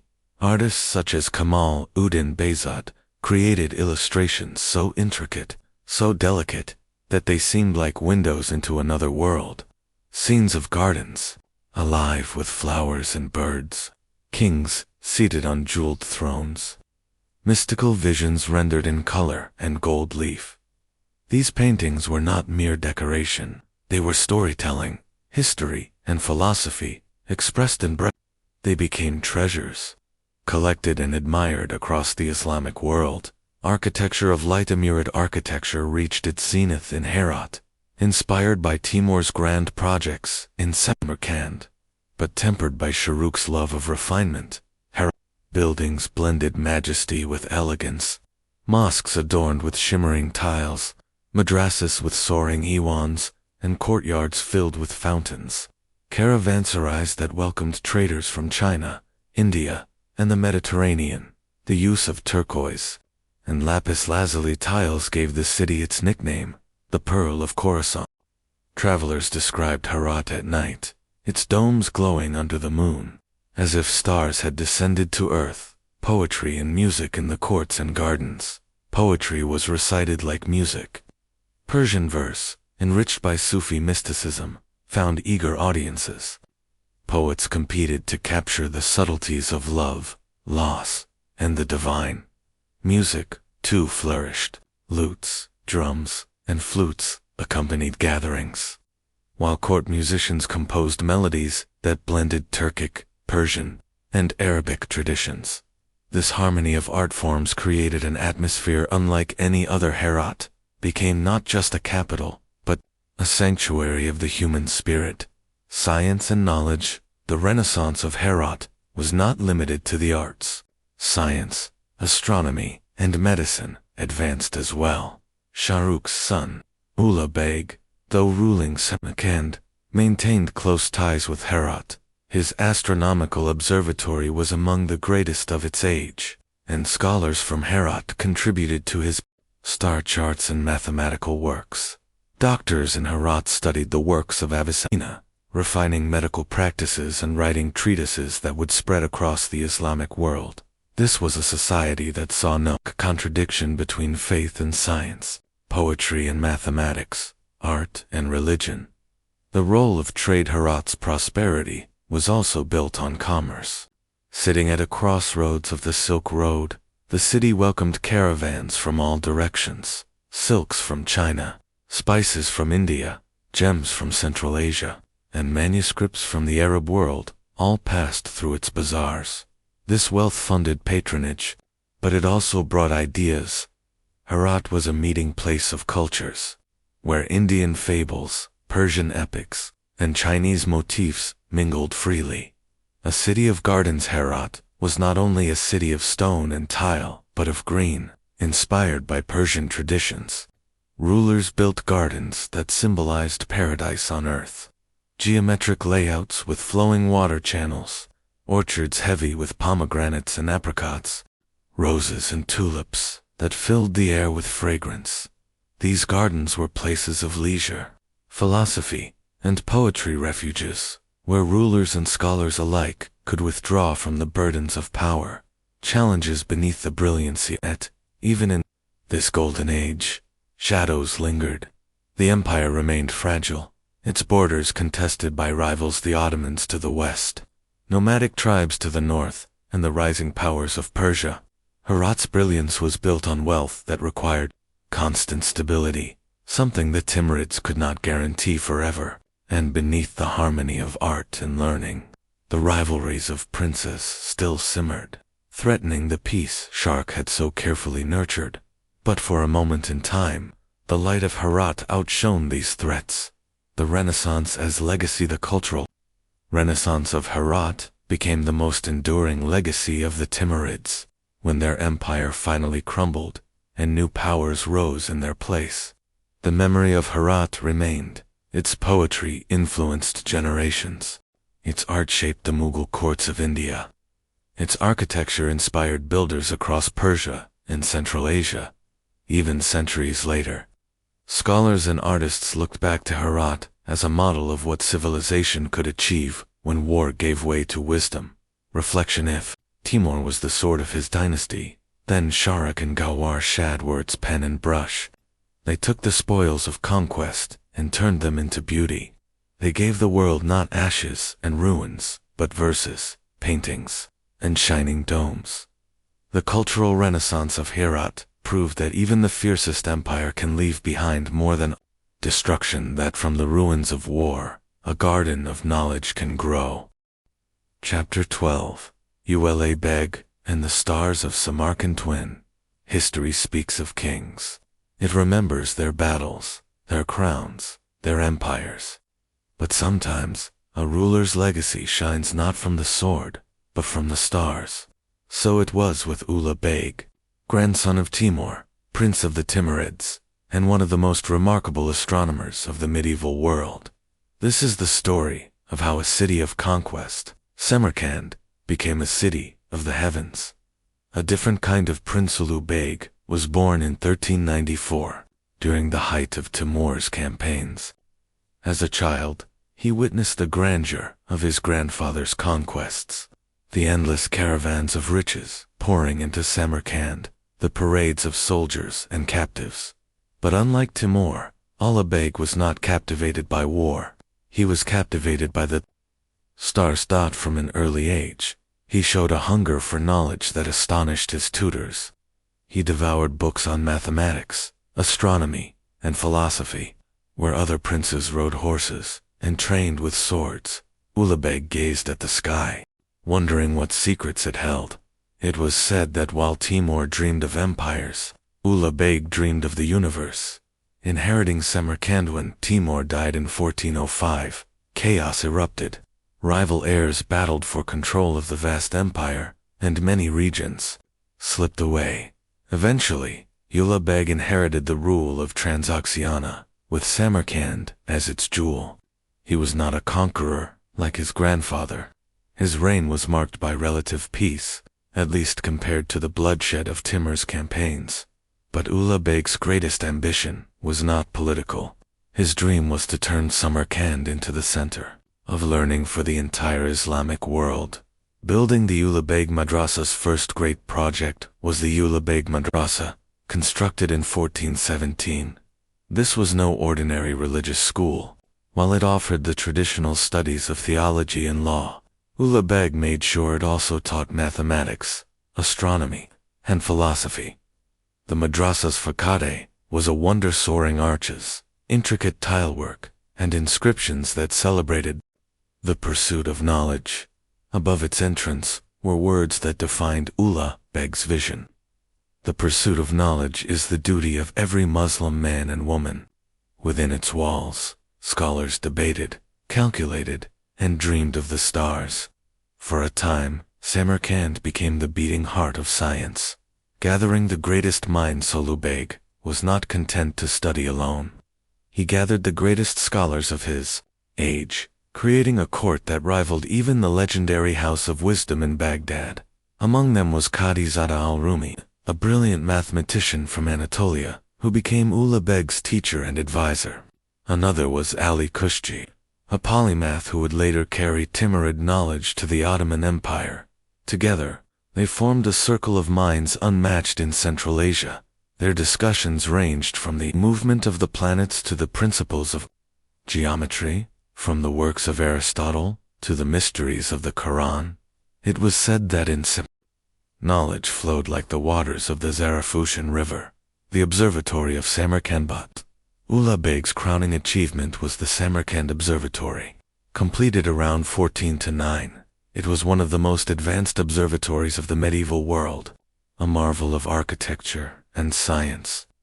At its heart was a massive sextant, more than 40 meters long, carved into the ground and aligned with the meridian. Its walls were covered with astronomical charts. Its instruments allowed scholars to measure the positions of stars with extraordinary accuracy. Here, under the clear skies of Central Asia, Ulugh and his team charted the heavens night after night. The star catalogued the work that emerged from this observatory was monumental. Ulugh's Zij.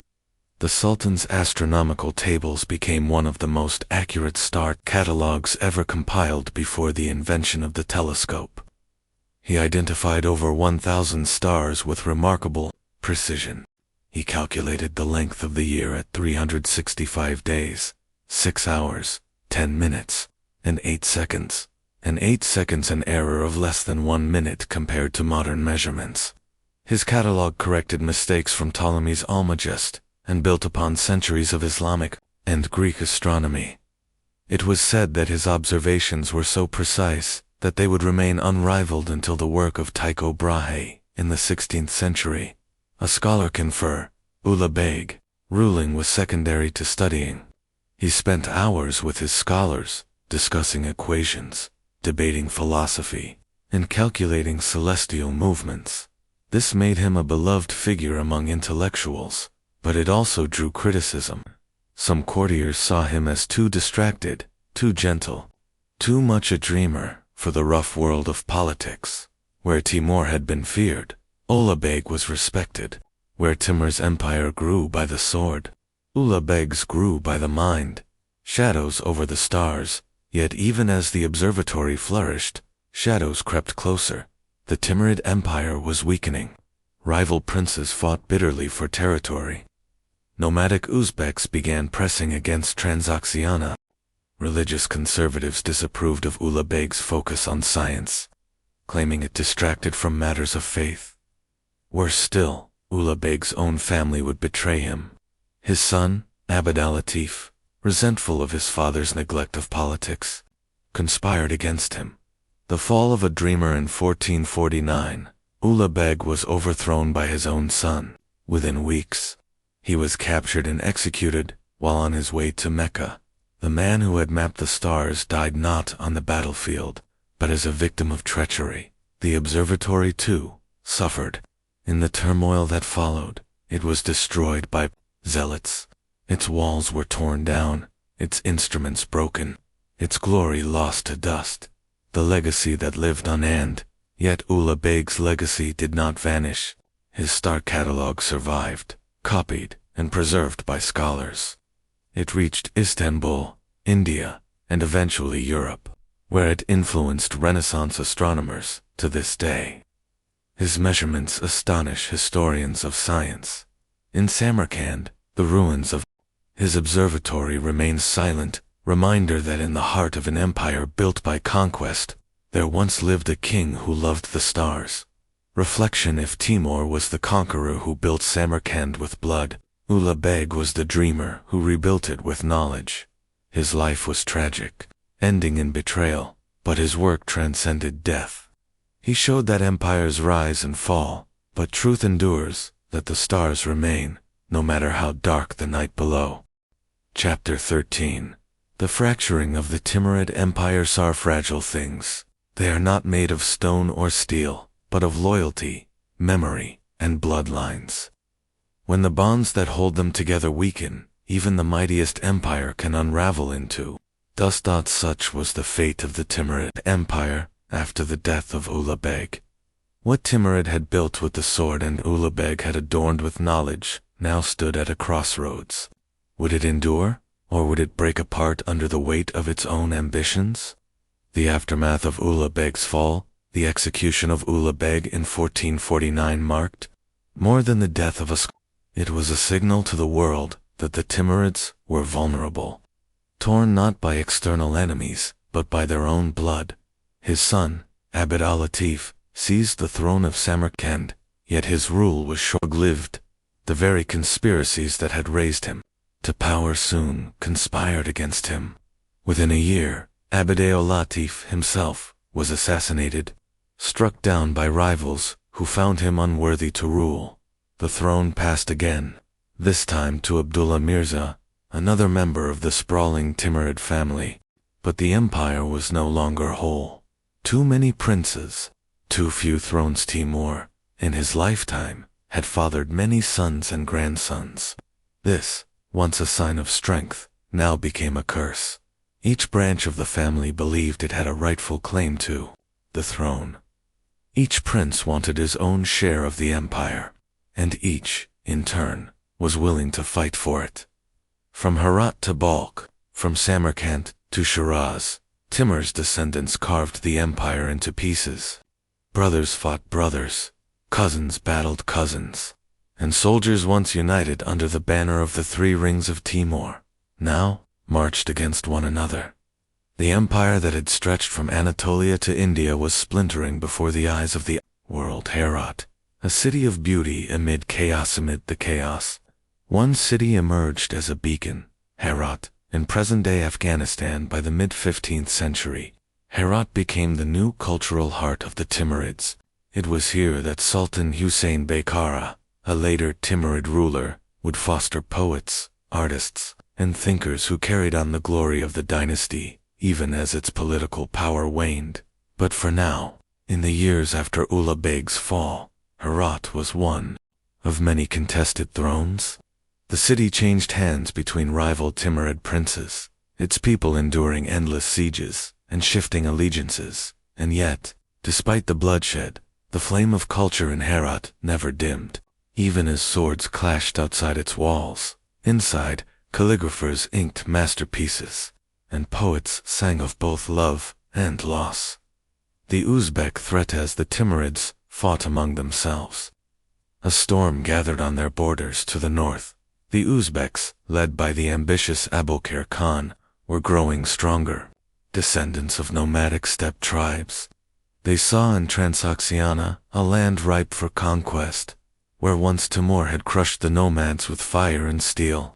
His descendants now struggled to muster a united defense. The Uzbeks advanced, testing the weakened Timurids, and in time they would play a decisive role in the empire's decline. The Persian plateau to the west. The situation was no better. The lands of Persia, once under firm Timurid control, began slipping away.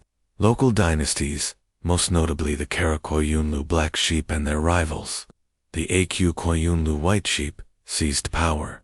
These Turkoman confederations rose in strength, exploiting Timurid weakness to expand across the Persian plateau. The Timurids, distracted by internal rivalries, could not stop them. In some regions, Timurid princes even allied with these Turkoman powers against their own relatives. A legacy of splendor and division. It is easy to see only the decline here. To imagine the Timurids collapsing into chaos after the glory of Timurid and Ulugh. But the truth is more complex. Even as the empire fractured politically, its cultural and intellectual achievements continued to flourish. The Timurid Renaissance, flowering of art, literature, and architecture was in full bloom. In cities like Herat, miniature painting reached new heights, blending Persian, Turkic, and Mongol traditions. In Samarkand, even after the fall of Ulugh, the beauty of the Registan endured, a reminder of the dynasty's former majesty. The Timurids, though divided, still carried the torch of beauty. Their empire was no longer one of conquest, but of culture, family feuds yet. No amount of poetry could disguise the bitterness of their feuds. Consider the rivalry between Abu Said Mirza and Abdullah Mirza, both descendants of Timur. Each claimed Samarkand, each fought brutal campaigns to seize it. Cities burned, farmers fled their fields, and trade caravans were plundered as war dragged on. The common people, once proud to live under Timur's shadow, now despaired. They no longer saw the Timurids as protectors, but as predators. The rise of Abu Said Mirza. Of all the princes who fought in this era, one emerged as particularly strong. Abu Said Mirza, through a mixture of cunning alliances and ruthless battles, he established himself as the ruler of much of Transoxiana and Persia. In the mid-15th century, he made Herat his capital, overseeing a court of dazzling brilliance. But even Abu Said could not reunify Timur's empire. At best, he held a fragile coalition of territories that constantly threatened to slip away. When he died in 1469, the empire once again fragmented. His death opened the door for a new power to rise, one that would soon eclipse the Timurids entirely. The Safavid dawn in Persia. The seeds of a new empire were being sown. The Safavids, a rising Shia dynasty, began to challenge Timurid control. Within decades, they would establish one of the most enduring empires in Iranian history. The Timurids, weakened and fractured, could not stop them. The decline seen from within. Imagine, for a moment, the streets of Samarkand in the late 15th century. The great madrasa of Ulugh still stood, its tiles gleaming in the sun. The domes of Timur mosques still rose above the skyline. But the bazaars were quieter, the caravans fewer, the soldiers less disciplined. The city that had once been the center of an empire now felt like the echo of past greatness. Its rulers argued in palaces while enemies gathered at the gates. It was not a sudden collapse but a slow unraveling, like a mighty tapestry fraying at the edges. The Timurid Empire was coming apart, thread by thread. The cultural paradox. And yet, historians marvel at this paradox. As Timurid politics disintegrated, Timurid culture soared. It was during this very period of decline that Jami, the great Persian poet, composed his masterpieces. It was during these years that Herat became a workshop for painters whose works would inspire generations. Perhaps this is the strange truth of history. Sometimes, beauty shines brightest in times of darkness. foreshadowing the future. The fracturing of the Timurid Empire was not the end of the Timurid story. Though their empire crumbled, their descendants would rise again in a different land, under a different name. For across the mountains of Central Asia, a young prince of Timurid blood was preparing his destiny. His name was Babur, and he would carry the Timurid legacy into India, founding the great Mughal Empire. But that is a story for another chapter. Closing reflection. The Timurid Empire in the mid-15th century was a place of contrasts, splendor and decay. Poets and princes, scholars and swordsmen. It was no longer the empire of Timur the conqueror, nor of Ulugh Beg, the astronomer. It was something more fragile, caught between past glory and future uncertainty. And as the Uzbeks pressed from the north, the Turkomans from the west, and rival princes from within, the cracks deepened. The empire was fracturing, and once an empire fractures, the pieces rarely fit back together again. Chapter 14. The Flowering of Herat. A Timurid Renaissance empires rise on conquest, but they endure through culture. While Timur himself had carved his empire with the edge of a sword, and his grandson Ulugh Beg had mapped the heavens with instruments of science, the Timurid story entered its next great phase, in the city of Herat. Here, amid shifting thrones and ceaseless wars, something extraordinary blossomed, a golden age of art, literature, and philosophy that turned Herat into one of the most dazzling cultural capitals of the Islamic world. This is the story of that flowering, a reminder that even in times of political decline, beauty can triumph over bloodshed. Herat, the jewel of Khorasan situated in the region of Khorasan. Herat had long been a crossroads of trade, linking Persia, Central Asia, and India. Its fertile lands, watered by the Hari River, made it prosperous, while its location on the Silk Road filled its bazaars with silks, spices, and stories from distant lands. But under the Timurids, Herat became more than a trading hub. It became a cradle of culture, a city where poets, painters, and philosophers gathered under princely patronage. The transformation began during the reign of Shah Rukh, Timur's son, who made Herat his capital in the early 15th century. While Timur had reveled in conquest, Shah Rukh preferred order and refinement. His rule brought stability to Khorasan, and his court became a magnet for artists and scholars, seeking peace after years of war. Though Herat would later be contested and even besieged by rival princes, its reputation as a center of brilliance only grew. By the time of Sultan Hussein Baykara, in the late 15th century, Herat had become the beating heart of the Timurid Renaissance. The patronage of Sultan Hussein Baykara.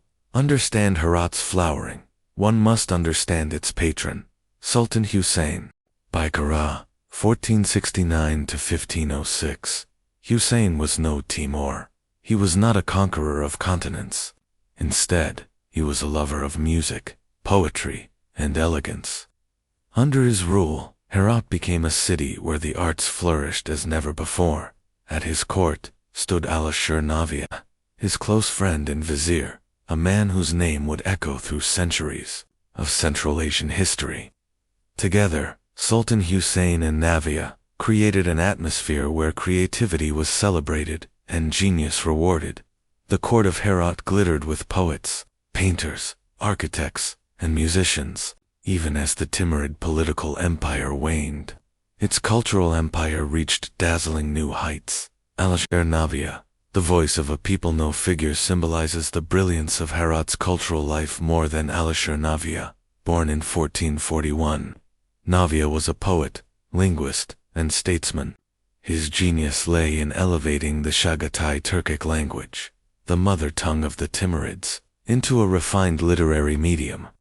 Until then, Persian had dominated courtly literature across Central Asia, but Navia proved that Turkic could be just as eloquent, just as powerful, just as poetic. His works, such as the Kamsa 5 poems, rivaled the masterpieces of Persian poets like Nizami and Jami. He wrote of love, virtue, mysticism, and the complexities of human nature.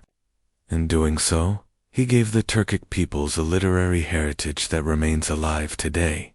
As vizier to Sultan Hussein, Navier also championed education, endowing schools, libraries, and Sufi lodges.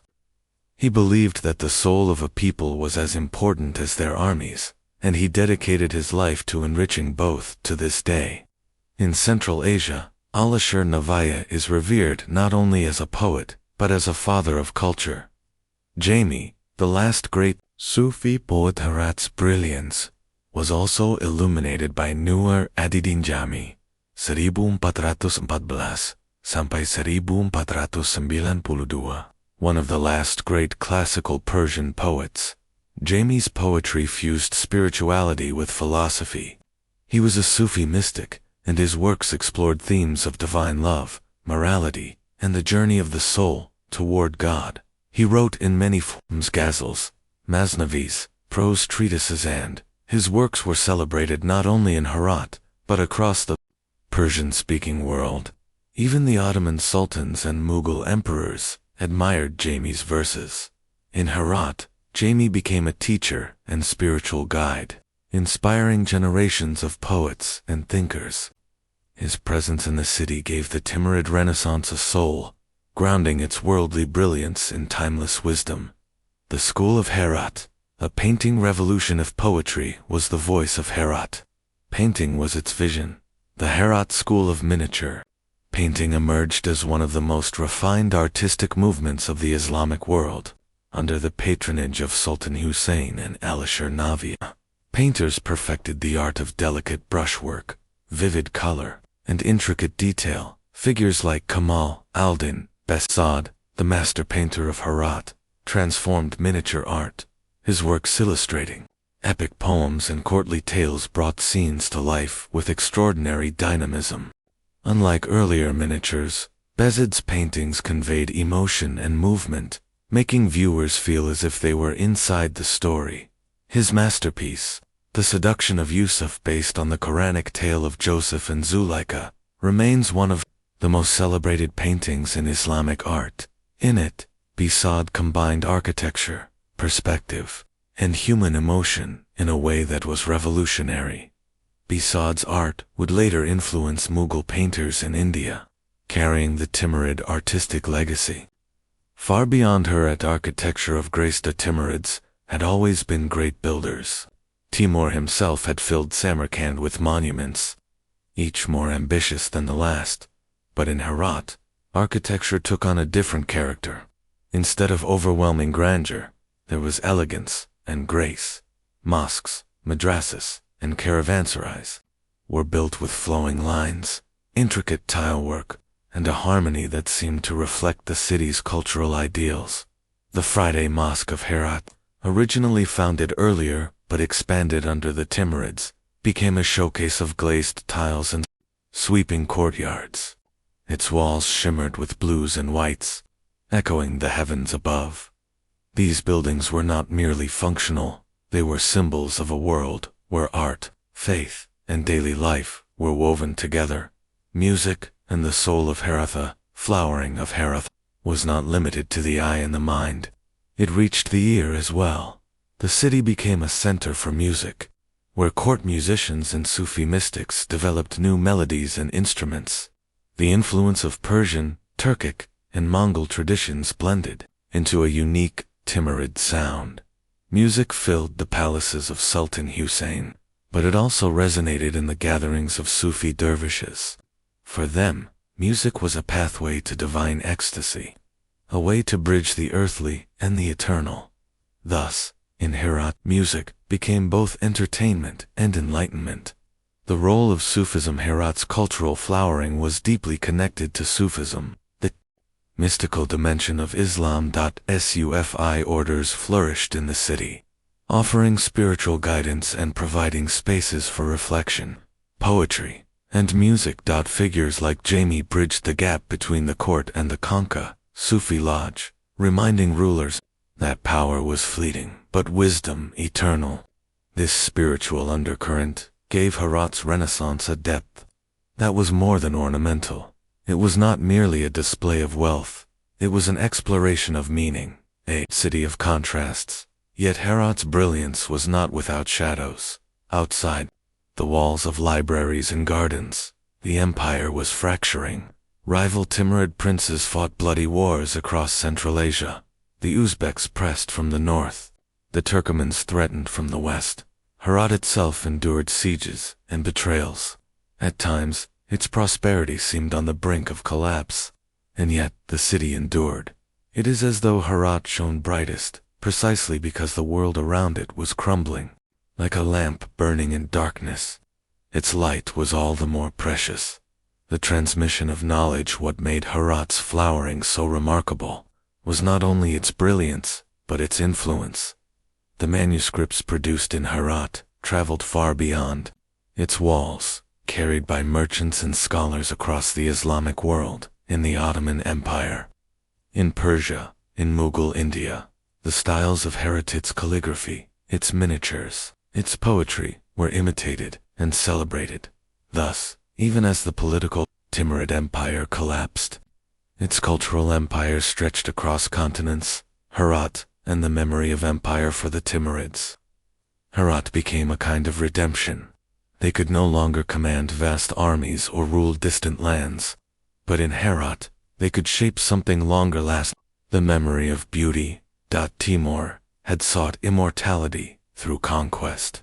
But it was in Herat that his descendants found a different kind of immortality through words, art, and ideas, and perhaps, in the long view of history, this immortality has proved the stronger closing reflection.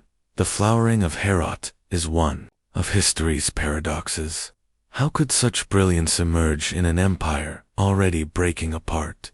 Perhaps the answer is this: beauty often arises in the shadow of decline. Empires of the sword fade, but empires of the mind endure. In Herat, forged a legacy that outlived their armies and their palaces. They gave the world Jami's poetry, Navia's vision, Bezid's paintings, and monuments that still inspire awe. For a moment in time, amid chaos and collapse, Herat became a world unto itself, a city of gardens, libraries, and dreams. And though the Timurid Empire would soon fade into history, the flowering of Herat remains one of its most enduring gifts. Chapter 15. Sultan Hussein Baykara. The last great Timurid ruler. History often remembers empires through their founders and conquerors. Alexander the Great, Genghis Khan, Timur. Yet sometimes, the true measure of an empire's legacy lies not in conquest but in preservation, not in expansion but in refinement. For the Timurid dynasty, this role fell to Sultan Hussein Baykara, the last great Timurid ruler.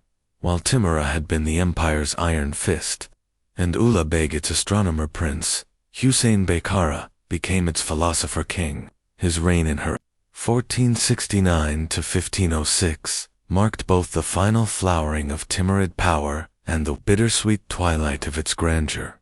The struggle for survival when Hussein Baykara first seized power. The Timurid world was in disarray. Timur's vast empire had splintered into rival principalities. Brothers, cousins, and nephews fought bitter wars, each claiming legitimacy. Into this chaos stepped Hussein, a man of Timurid blood but with no clear claim to supremacy.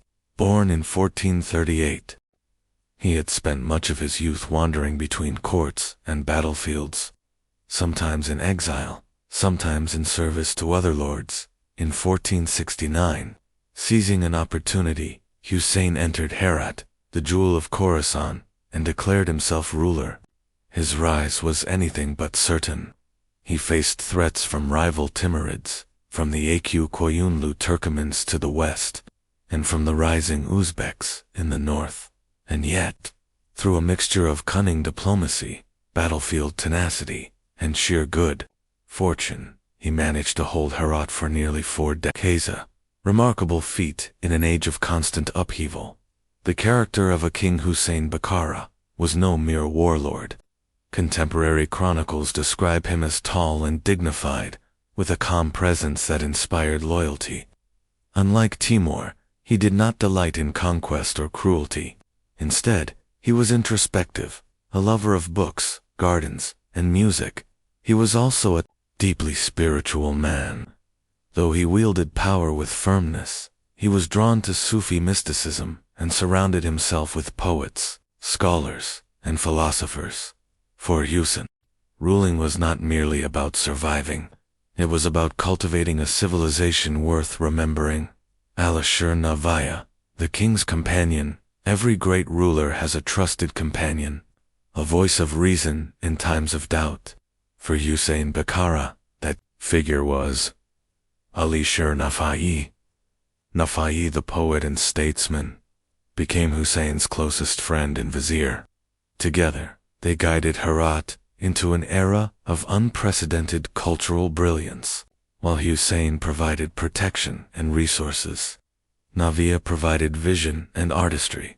Navia's insistence on elevating the Turkic language to the level of Persian literature symbolized the Timurid embrace of their Central Asian roots. His writings inspired generations, and his partnership with Hussein remains one of the most remarkable alliances of ruler and thinker in Islamic history. Some have said that Hussein ruled the body of Herat, while Navia ruled its soul. The court of Herat under Hussein's rule. The court of Herat became legendary. Imagine a palace filled with the fragrance of roses, its halls lined with silk carpets, and walls painted with scenes of epic tales. Musicians played in the evenings while poets recited verses that echoed through the chambers. Scholars debated philosophy under the shade of cypress trees in palace gardens. The court was not merely a seat of power. It was a university of the arts. Poets like Jami enriched Persian literature with works of spiritual depth. Painters like Besad created miniatures that remain masterpieces to this day. Architects and calligraphers adorned Herat with mosques, libraries, and schools. Hussein encouraged it all, for he understood that while armies defended borders, culture defended memory. A ruler of balance despite his love of culture. Hussein was not blind to the demands of power. He waged wars when necessary, defending Herat against rivals and rebellions. His campaigns were not on the scale of Timur's world-shattering invasions, but they were enough to preserve his domain for nearly 40 years. He also maintained delicate diplomacy with neighboring powers, the Ottomans, who were expanding westward, the Koyun Turkomans, a constant threat from Persia, the Uzbeks, whose ambitions in Central Asia would soon prove catastrophic for the Timurids. Through skill and patience, Hussein walked a tightrope between survival and collapse. The flourishing of Herat's people, what made Hussein's reign remarkable, was not only the survival of the dynasty, but the prosperity of his people. Herat became known as the Florence of Central Asia, a city of wealth, beauty, and learning. Markets bustled with goods from China, India, and the Middle East. Schools and libraries multiplied, filled with manuscripts copied by skilled calligraphers. Gardens bloomed, their layouts designed according to Persian ideals of paradise on earth. Travelers marveled at the order and elegance of Hussein's capital, noting that Herat was not merely defended by soldiers, but uplifted by ideas, the challenges of his rule. But even Hussein Bakara's reign was not free of shadows. Inside his court, factions often vied for influence. His sons and heirs quarreled, setting the stage for bitter succession struggles after his death. Corruption sometimes seeped into the administration, weakening the stability he had worked so hard to build. Beyond Herat, the Uzbeks under Muhammad Shabani were growing ever stronger. Their raids into Timurid territory foreshadowed a storm that Hussein could hold back but not banish. And in Persia, the Safavid dynasty was rising under Shah Ismail, bringing with it a new religious and political order that would soon transform the region. Husayn, wise as he was, could not stop the tides of history. The end of a reign sultan, Hussein Bakara, ruled Herat for 37 years. A remarkable achievement in a time of endless wars. In 1506, he fell ill, weary from years of balancing war and peace, poetry and politics. He died in his beloved Herat. His death marked the beginning of the end. Without his steady hand, the Timurid state quickly unraveled. His heirs quarreled, the Uzbeks invaded, and within a generation, the Timurid dynasty lost nearly all its lands. Yet, while the empire of swords crumbled, the empire of the mind endured. The legacy of Sultan Hussein Beykarawat, remains of Hussein's reign, is not vast territory, but timeless culture. His patronage ensured the survival of Alashar Navayas Turkic poetry, a cornerstone of Central Asian identity. His court produced miniatures and manuscripts that shaped Islamic art for centuries. His encouragement of scholars and mystics gave Herat a spirit that outlived the Timurids themselves. Sultan Hussein Beykara may not have conquered continents, but he preserved a civilization at a time when it could have easily collapsed into chaos.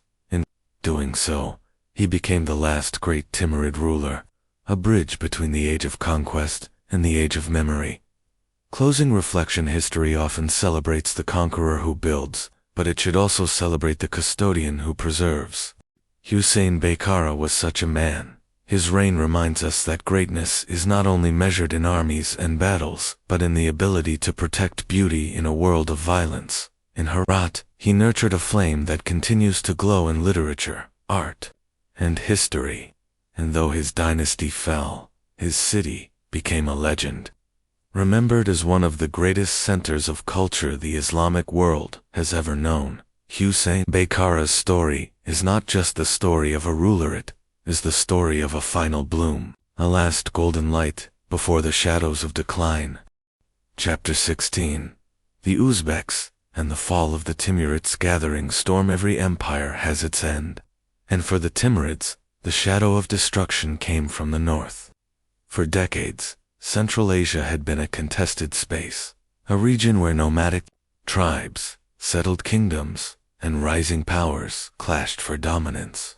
While Sultan Hussein Beykara was presiding over the golden age of Herat, a new force was taking shape on the steppes: the Uzbeks. The Uzbeks were a confederation of Turkic and Mongol tribes, fierce warriors who lived by the rhythm of the steppe, riding, raiding, and conquering. They traced their lineage to the legendary Shiban, a grandson of Genghis Khan, and like Timur before them, they believed it was their destiny to rule. Their leader, Muhammad Shaybani Khan, would become the man who shattered the Timurid dream. His rise was as swift as it was merciless, and his ambition burned like wildfire across Central Asia. The rise of Shaybani Khan was born in 1451, the same year that Constantinople fell to the Ottomans. He grew up in a world of shifting alliances, where the descendants of Timur and the rival Turkoman dynasties fought endlessly. Orphaned at a young age, Shaybani survived through cunning, forming alliances with powerful patrons before breaking them when it suited him. He was not just a warrior, he was a tactician, a master of deception, and a man who knew how to exploit weakness. By the 1480s, Shaybani had begun consolidating Uzbek power. He defeated rival clans, brought nomadic tribes under his banner, and carved out a base of power in the steppes north of Transoxiana. His warriors were fast-moving cavalry, hardened by the harsh life of the steppe, and loyal to him through both fear and reward. To the Timurids, locked in civil strife and distracted by courtly pleasures, Shaybani at first seemed little more than another steppe raider. But they underestimated him, and that would prove fatal. The first clashes, the confrontation between the Timurids and the Uzbeks, began in the late 15th century. Shaybani led raids into Timurid lands, testing their defenses and seizing towns along the Cradle. At first, the Timurids resisted. Rival princes tried to unite against the Uzbek threat, but their unity never lasted. Family rivalries, succession disputes, and personal ambition kept them divided. While they quarreled, Shaybani tightened his grip on the north. One by one, the cities of Bukhara, Samarkand, and Tashkent fell under his control. These were not just towns, they were the very heart of the Timurid legacy. Samarkand, capital, The city he had dreamed of making the center of the world, now flew the banner of the Uzbeks. It was a symbolic and devastating loss. The empire built on Timur's vision was crumbling piece by piece. Herat in the crosshairs. By the beginning of the 16th century, there remained only one jewel left in Timurid hands. Herat. Herat was the beating heart of the empire, a city of poets, scholars, and painters. Under Hussein Bey Kara, it had flourished into one of the most magnificent cities in the Islamic world. But beauty could not protect it from ambition. Shabani knew that as long as Herat stood, the Timurids would remain a threat. To truly end their dynasty, he had to seize it. The timing was perfect. In 1506, Sultan Hussein Bakara died, leaving his sons and grandsons to quarrel over succession. The unity that Hussein had preserved vanished overnight. The once strong court of Herat dissolved into intrigue and betrayal, and into this chaos marched Shabani Khan. The fall of Herat in 1507. The Uzbek army arrived at the gates of Herat. The city that had stood as the Florence of Central Asia now faced its reckoning. The defenders were unprepared. Divided and demoralized, they could not resist Shabani's cavalry. Herat fell quickly, almost without a fight, its great libraries, gardens, and palaces abandoned to the conquerors. For the Uzbeks, it was a triumph. For the Timurids, it was the end. The poets and scholars, who had once sung the praises of the Timurid court, scattered in despair. Some fled to Persia, others to India. The golden age of Herat was over, extinguished in a matter of weeks. Herat, once the pride of Timur's heirs, now belonged to the Uzbeks. The fate of the Timurid princes. The fall of Herat scattered the last of the Timurid princes. Some were captured and executed by Shabani, their bloodline cut short on the battlefield. Others fled into exile, clinging to scraps of land and titles. The Timurids, once rulers of an empire stretching from Delhi to Damascus, were reduced to refugees. But one branch of the family would not only survive, but rise again. This was the line of Babur, a great-great-great-grandson of Timur, driven from his homeland by Shabani and the Uzbeks. Babur wandered through Central Asia and Afghanistan before turning his eyes to the riches of India. There, he would lay the foundations of the Mughal Empire, ensuring that the Timurid legacy did not vanish entirely. The end of a dynasty. The fall of the Timurids to the Uzbeks was more than just the loss of a dynasty. It was the end of an era. In Central Asia, Timur's dream of a world empire, his architectural wonders, his astronomical observatories, his gardens and palaces, all of it slipped into memory. The Uzbeks, though formidable warriors, were not patrons of art and science in the same way. Their rule brought stability to some regions, but it lacked the cultural brilliance of the Timurids. Herat's libraries no longer bustled with scholars. Samarkand's observatories fell silent. The Timurid flame had been extinguished. The legacy of decline, and yet, decline does not mean disappearance. The Timurids may have lost their empire, but their achievements endured. In India, Babur carried the Timurid dream across the mountains, planting the seeds of an empire that would last for centuries. In Persia, the Safavids inherited and transformed the Timurid artistic traditions. In the wider Islamic world, the memory of Herat's golden age lived on as a symbol of refinement and culture. The fall of the Timurids was a tragedy, but it was also a turning point, a reminder that empires are fragile, that beauty is fleeting, and that the wheel of history spares no one. Shabani Khan's triumph and fall. It is worth noting that even Shabani Khan, the destroyer of the Timurids, could not escape the fate that stalks conquerors. In 1510, just 3 years after taking Herat, he faced the rising Safavid dynasty under Shah Ismail. In a climactic battle at Merv, Shabani was defeated and killed. His head was sent to Shah Ismail as a trophy. The man who had ended the Timurids fell almost as quickly as he had risen. History, it seems, allows no conqueror eternal peace. closing reflection. The story of the Uzbeks and the fall of the Timurids is a tale of endings. It is the story of how an empire born in fire under Timur dissolved in the face of new powers, undone by internal strife and external ambition. It is also a story of survival. For though the Timurids lost their lands, their ideas lived on. Through Babur and the Mughals, through poets and artists, through manuscripts that crossed borders and centuries. The Timurid legacy continued to shape the world. The fall of Herat was not the end of their influence, it was the beginning of its transformation. And so, even as the Uzbeks rode victorious through the streets of Herat, the true story of the Timurids was far from over. Chapter 17. The Safavids and the Transformation of Persia, the rise of a new power when the Timurids fell before the Uzbeks. It seemed as though Central Asia had been reshaped forever. The golden age of Herat was gone, Samarkand was in Uzbek hands, and the dynasty of Timur scattered into exile. Yet even as one empire crumbled, another rose in the mountains of northwestern Persia. Far from the courts of Herat and Samarkand, a new dynasty was gathering its strength. The Safavids. Their rise was dramatic, sudden, and world-changing. Within a single generation, they transformed Persia from a fragmented land of competing dynasties into a powerful empire. They introduced a new state religion, built grand cities, and carved a place for themselves among the great powers of the early modern world.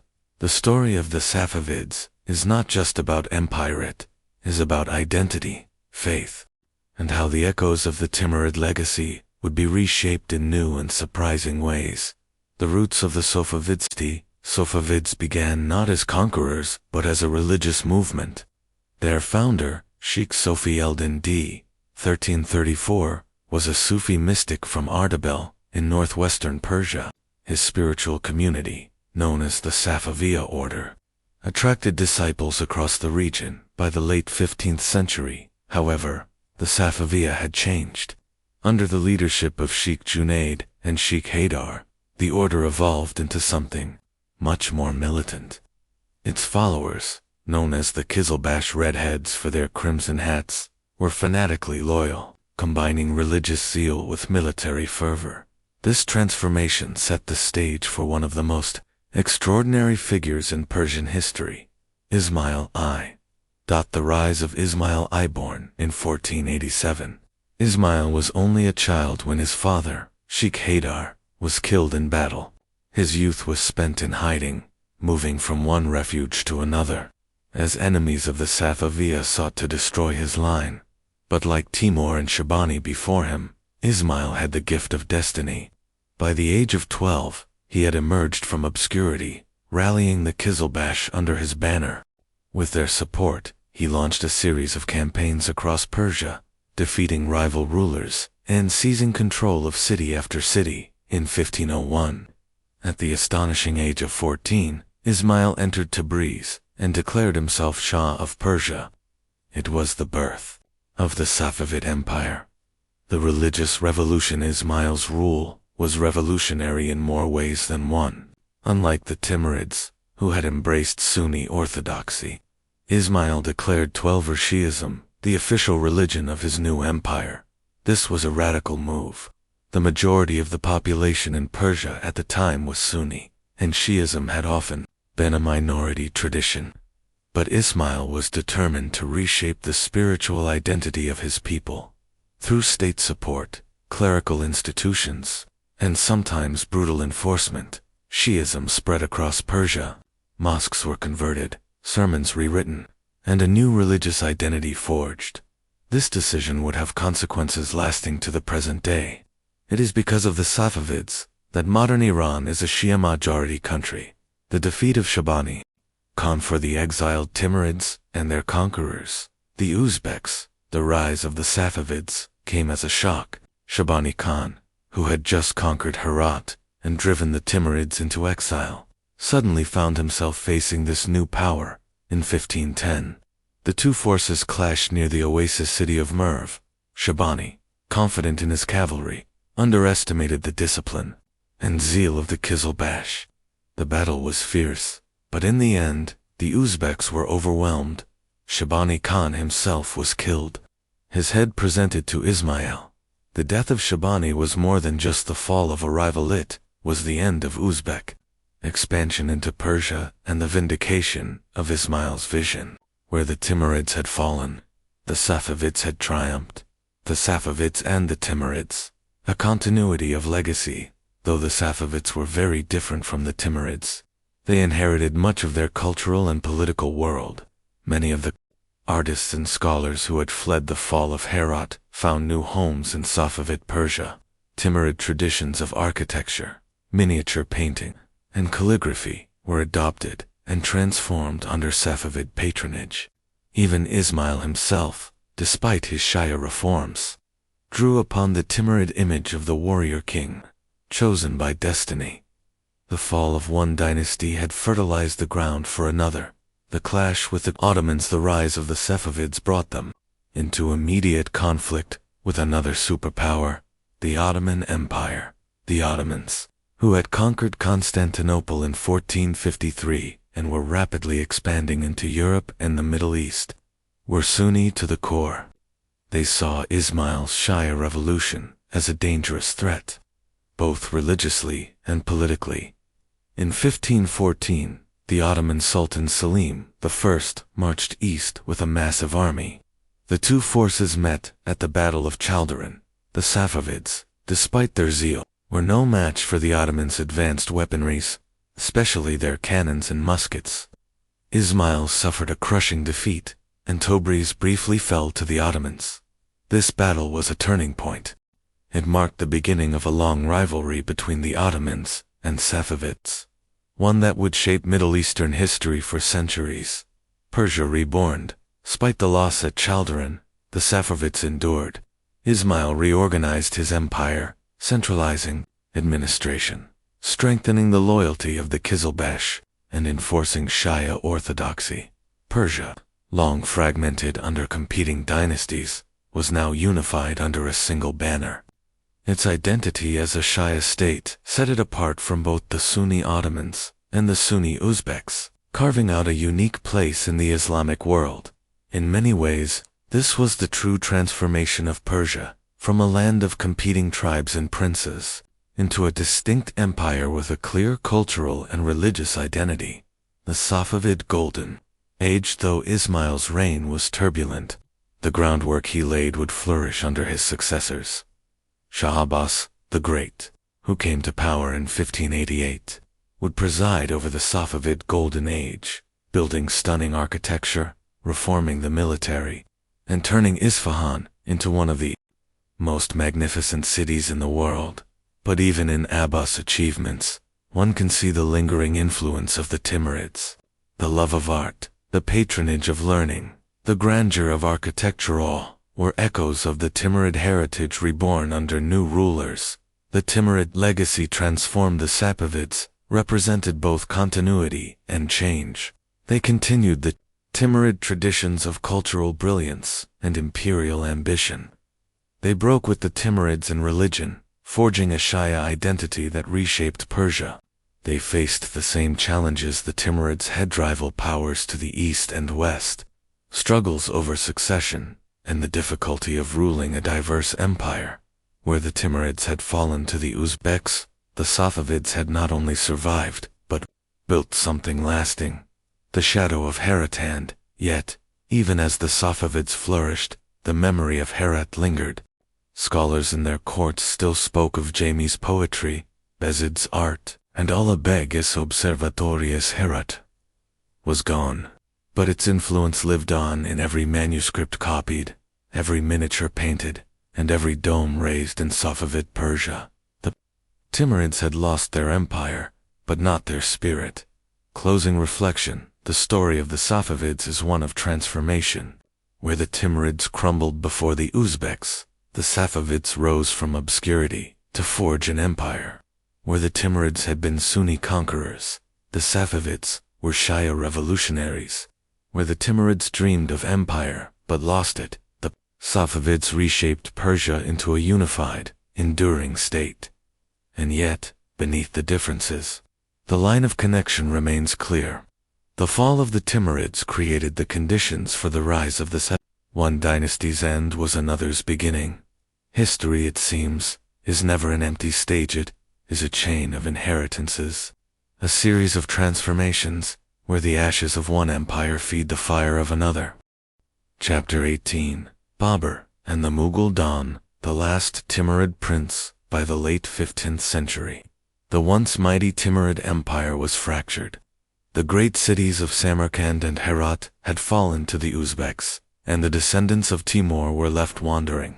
Their thrones usurped, their armies shattered, but among them was a prince who refused to fade into obscurity. Zahiruddin Muhammad Babur, born in 1483 in the fertile Fergana Valley. Babur was a direct descendant of both Timur on his father's side and Genghis Khan on his mother's. From birth, he carried the weight of two legacies, the conqueror of Central Asia and the lord of the Mongols.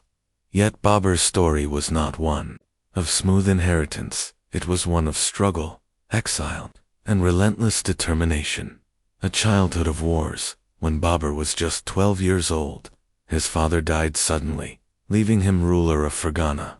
The kingdom was small and fragile, surrounded by powerful neighbors. Every day was a battle to keep his throne, but Babur dreamed bigger. He set his eyes on Samarkand, the city of his ancestors, the jewel of the Timurids. At just 15, he launched his first campaign, and to the astonishment of all, he succeeded. For a brief moment, Babur sat upon the throne of Timur, but the dream quickly unraveled. While he ruled in Samarkand, rebels seized Fergana. Then, the Uzbeks under Shabani Khan struck, driving him from the city. By 1501, Babur had lost both Samarkand and Fergana. He was a prince without a kingdom, wandering with a handful of loyal followers, clinging to the memory of Timur's empire. The shadow of Shabani Khan, great antagonist of Babur's youth, was Muhammad Shabani Khan, the same Uzbek leader who had crushed the Timurids in Central Asia.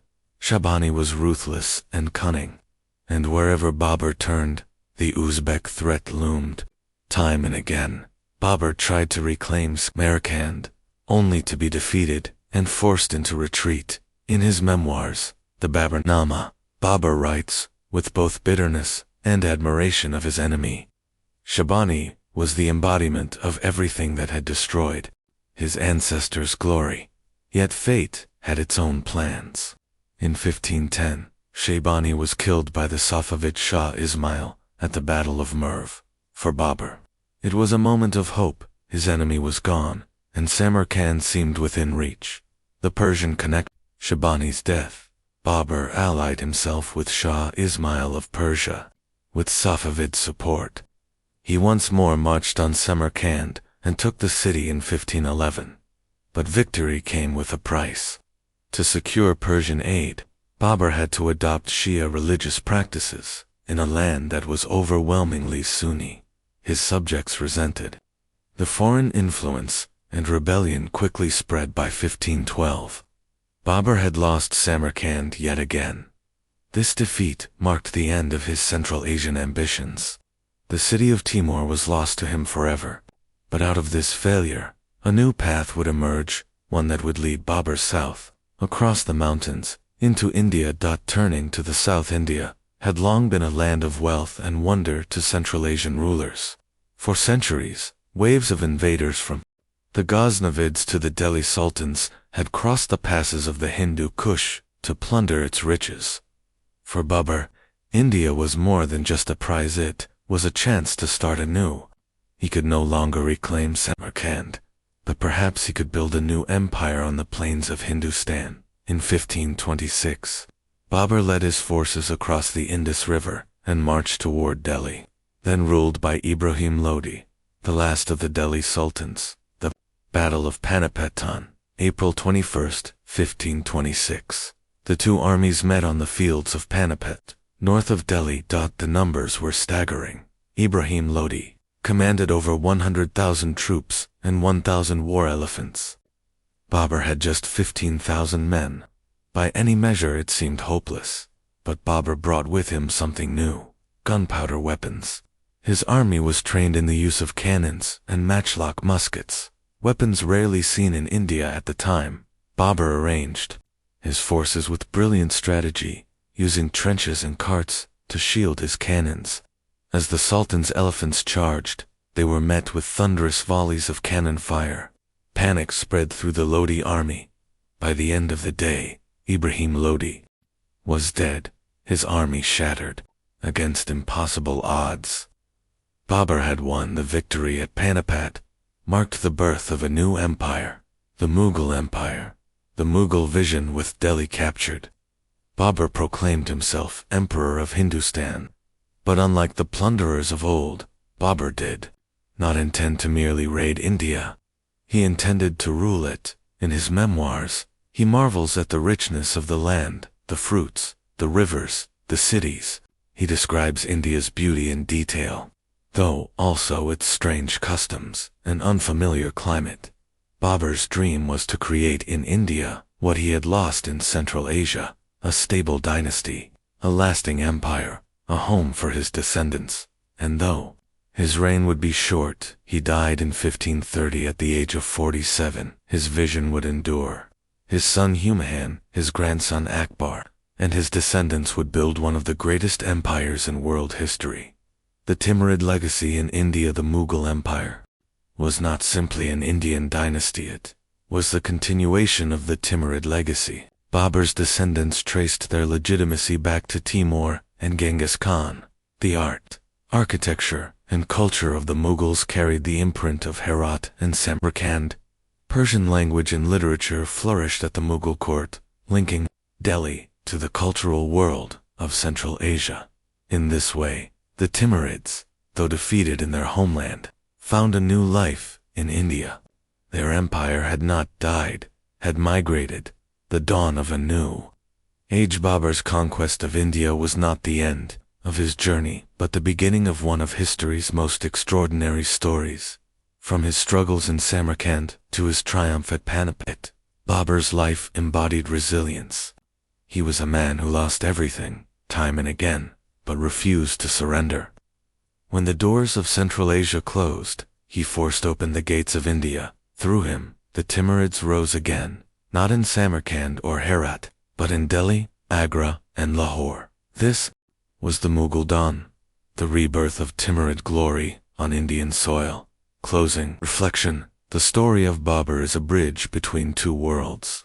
On one side lies the fading light of the Timurids, their golden age eclipsed by Uzbek conquest. On the other lies the rising sun of the Mughal Empire, which would dominate South Asia for centuries. Babur carried the torch across the mountains, ensuring that the flame of his ancestors would not be extinguished. In him, the legacy of Timur was reborn. Chapter 19. The Age of Akbar. The Timurid dream realized a new generation when Babur died in 1530. The Mughal throne passed to his son, Humayun. But Humayun was not the conqueror his father had been. He struggled against rivals, lost battles, and was eventually forced into exile in Persia. For a time, it seemed as though the Mughal experiment might collapse, just as Babur's earlier dreams in Central Asia had. Yet history had one more Timurid prince destined for greatness.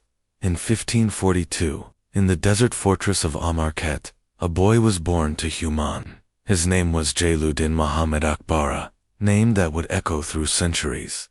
The boy emperor, when Humayun regained his throne in 1555, he enjoyed only a brief return to power.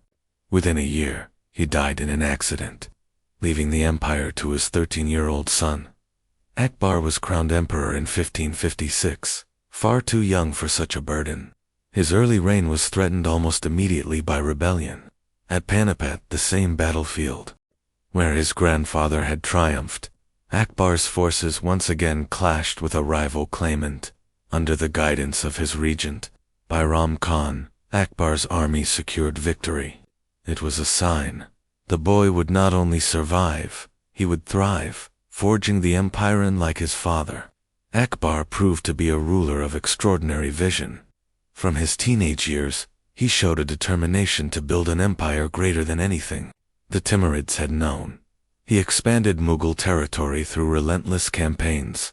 To the north, he secured the Punjab. To the west, he pushed into Gujarat, opening access to the Arabian Sea. To the east, he subdued Bengal, the fertile heartland of India. To the south, he extended Mughal influence deep into the Deccan Plateau. By the end of his reign, Akbar ruled over most of the Indian subcontinent, making the Mughal Empire the largest Timurid state in history. The policy of tolerance what set Akbar apart was not only his military genius, but his ability to govern diverse peoples. India was home to Hindus, Muslims, Jains, Christians, and countless other communities. Previous conquerors had ruled by division and force. Akbar chose a different path. He abolished the jizya, the tax on non-Muslims, and welcomed Hindus into high positions at court. He married Rajput princesses and treated them with respect, cementing alliances not through bloodshed, but through partnership. In his court at Fatehpur Sikri, Akbar created the Abadat Khana, or house of worship, where scholars of all religions could debate. He even experimented with founding a new faith, the Din-i-Ilahi, or religion of God, meant to unite all creeds. Though the faith never spread widely, it revealed Akbar's deepest goal, not just to rule, but to harmonize. The Timurid spirit of curiosity. Akbar inherited not just Timur's blood, but his intellectual curiosity. He could not read or write, but he surrounded himself with poets, philosophers, and scientists. He commissioned translations of Sanskrit classics into Persian, bringing the Mahabharata and Ramayana into the Mughal cultural sphere. He encouraged art, music, and architecture, blending Persian refinement with Indian vibrancy. It was under Akbar that the Mughal style truly emerged, a fusion of worlds, where the Timurids of Samarkand and Herat found a new voice in the colors of India, the city of dreams. Fatehpur Sikri, the 1570s. Akbar built a new capital, Fatehpur Sikri, near Agra. It was more than just a city. It was the embodiment of his vision. The red sandstone palaces combined Persian elegance with Indian motifs. The courtyards rang with debates between scholars of every faith. The great Buland Darwaza, the Gate of Magnificence, rose triumphantly, symbolizing Mughal power. Yet, like so much in Timurid history, the glory was fleeting. Within 15 years, Fatehpur Sikri was abandoned due to water shortages. Still, its ruins remain a monument to Akbar's ambition. The people's apparatus, by ruling over millions, Akbar cultivated a reputation as a ruler close to his people. He would disguise himself and wander the streets, listening to the concerns of commoners. He introduced reforms to taxation, ensuring peasants were not crushed by unfair burdens. He was stern when necessary rebellions were met with ruthless suppression, but his fairness earned him respect across India.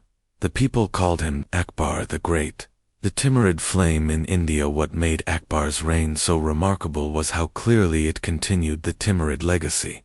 Like Timurid, he was a conqueror who expanded his realm beyond imagination. Like the princes of Herat, he was a patron of the arts and ideas.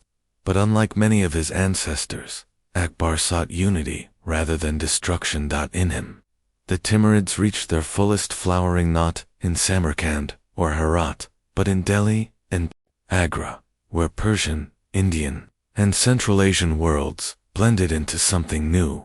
Closing reflection. By the time of his death in 1605, Akbar had built an empire that stretched across most of South Asia. His court was one of the most sophisticated in the world. His policies admired even by later European historians. Through Akbar, the Timurids did more than survive, they transformed. The empire they created in India was not merely a continuation of the past, but the dawn of something greater. In his story, we see the Timurid dream realized, not in the deserts of Central Asia, but on the fertile plains of Hindustan. Chapter 20. The last echoes of Timurid glory. The the twilight of an empire when Akbar the Great died in 1605.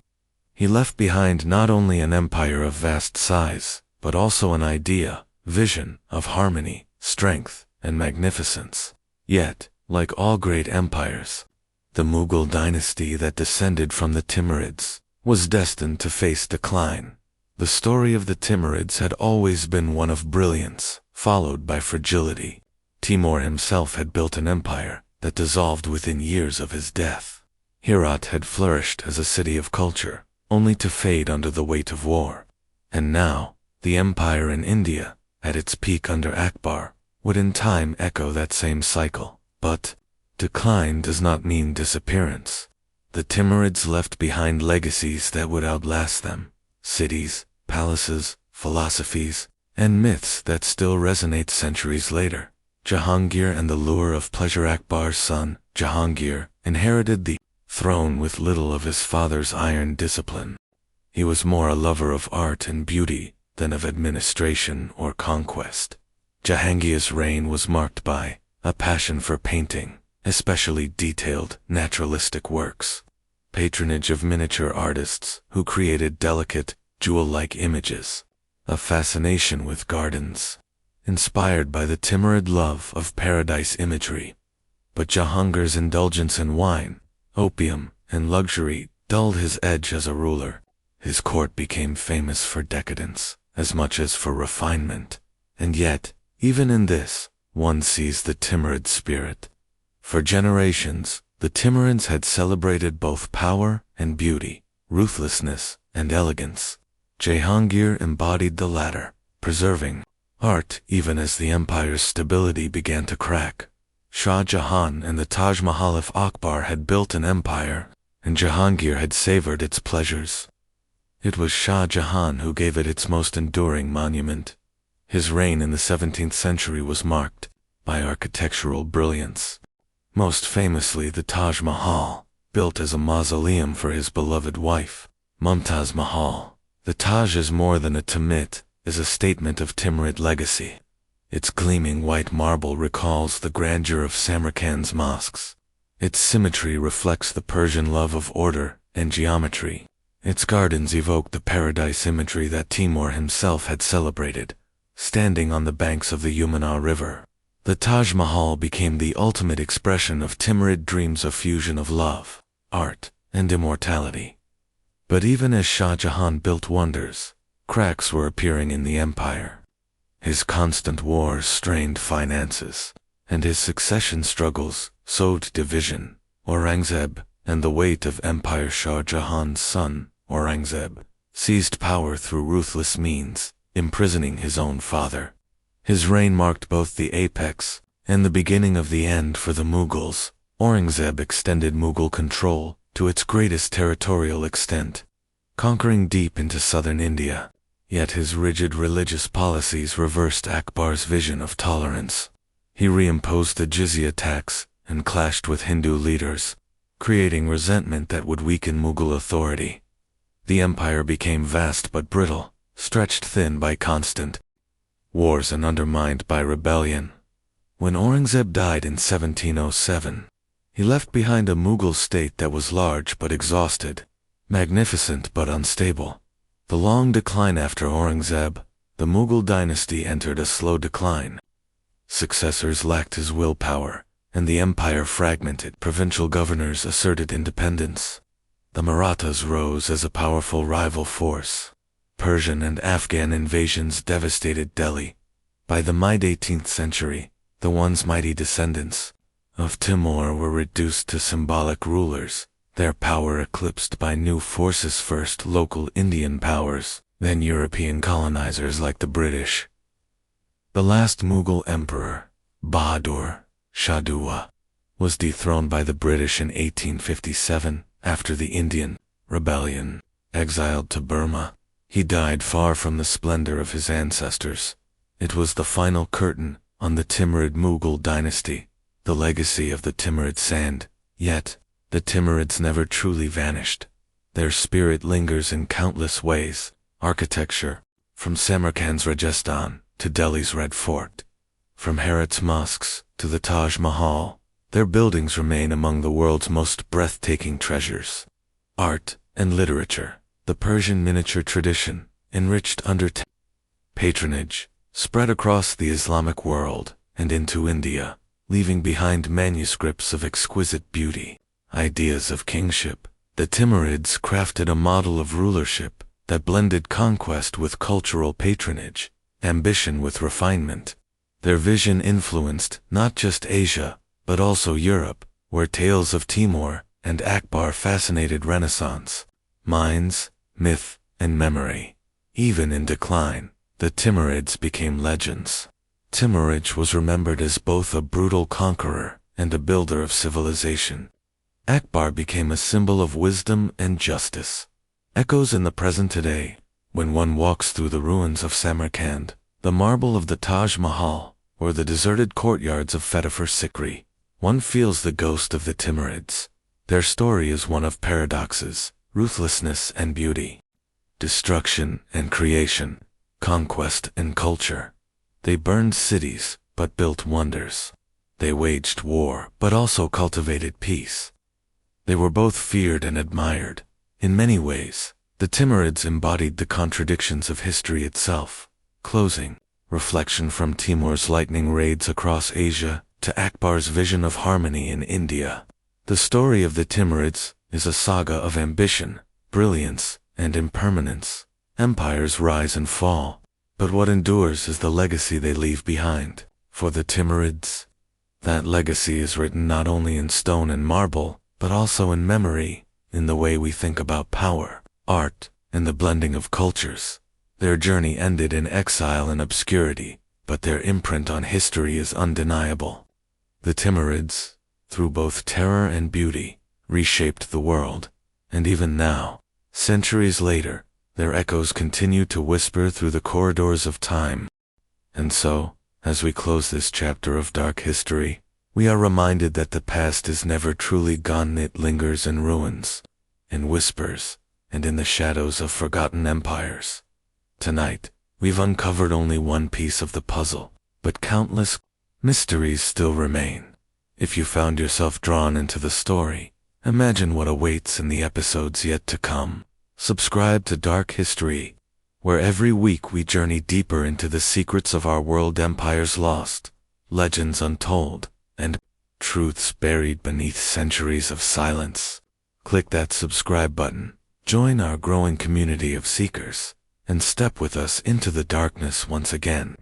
Because history doesn't just live in books, it breathes in the shadows, waiting to be uncovered. This is Dark History, and the story is only just beginning.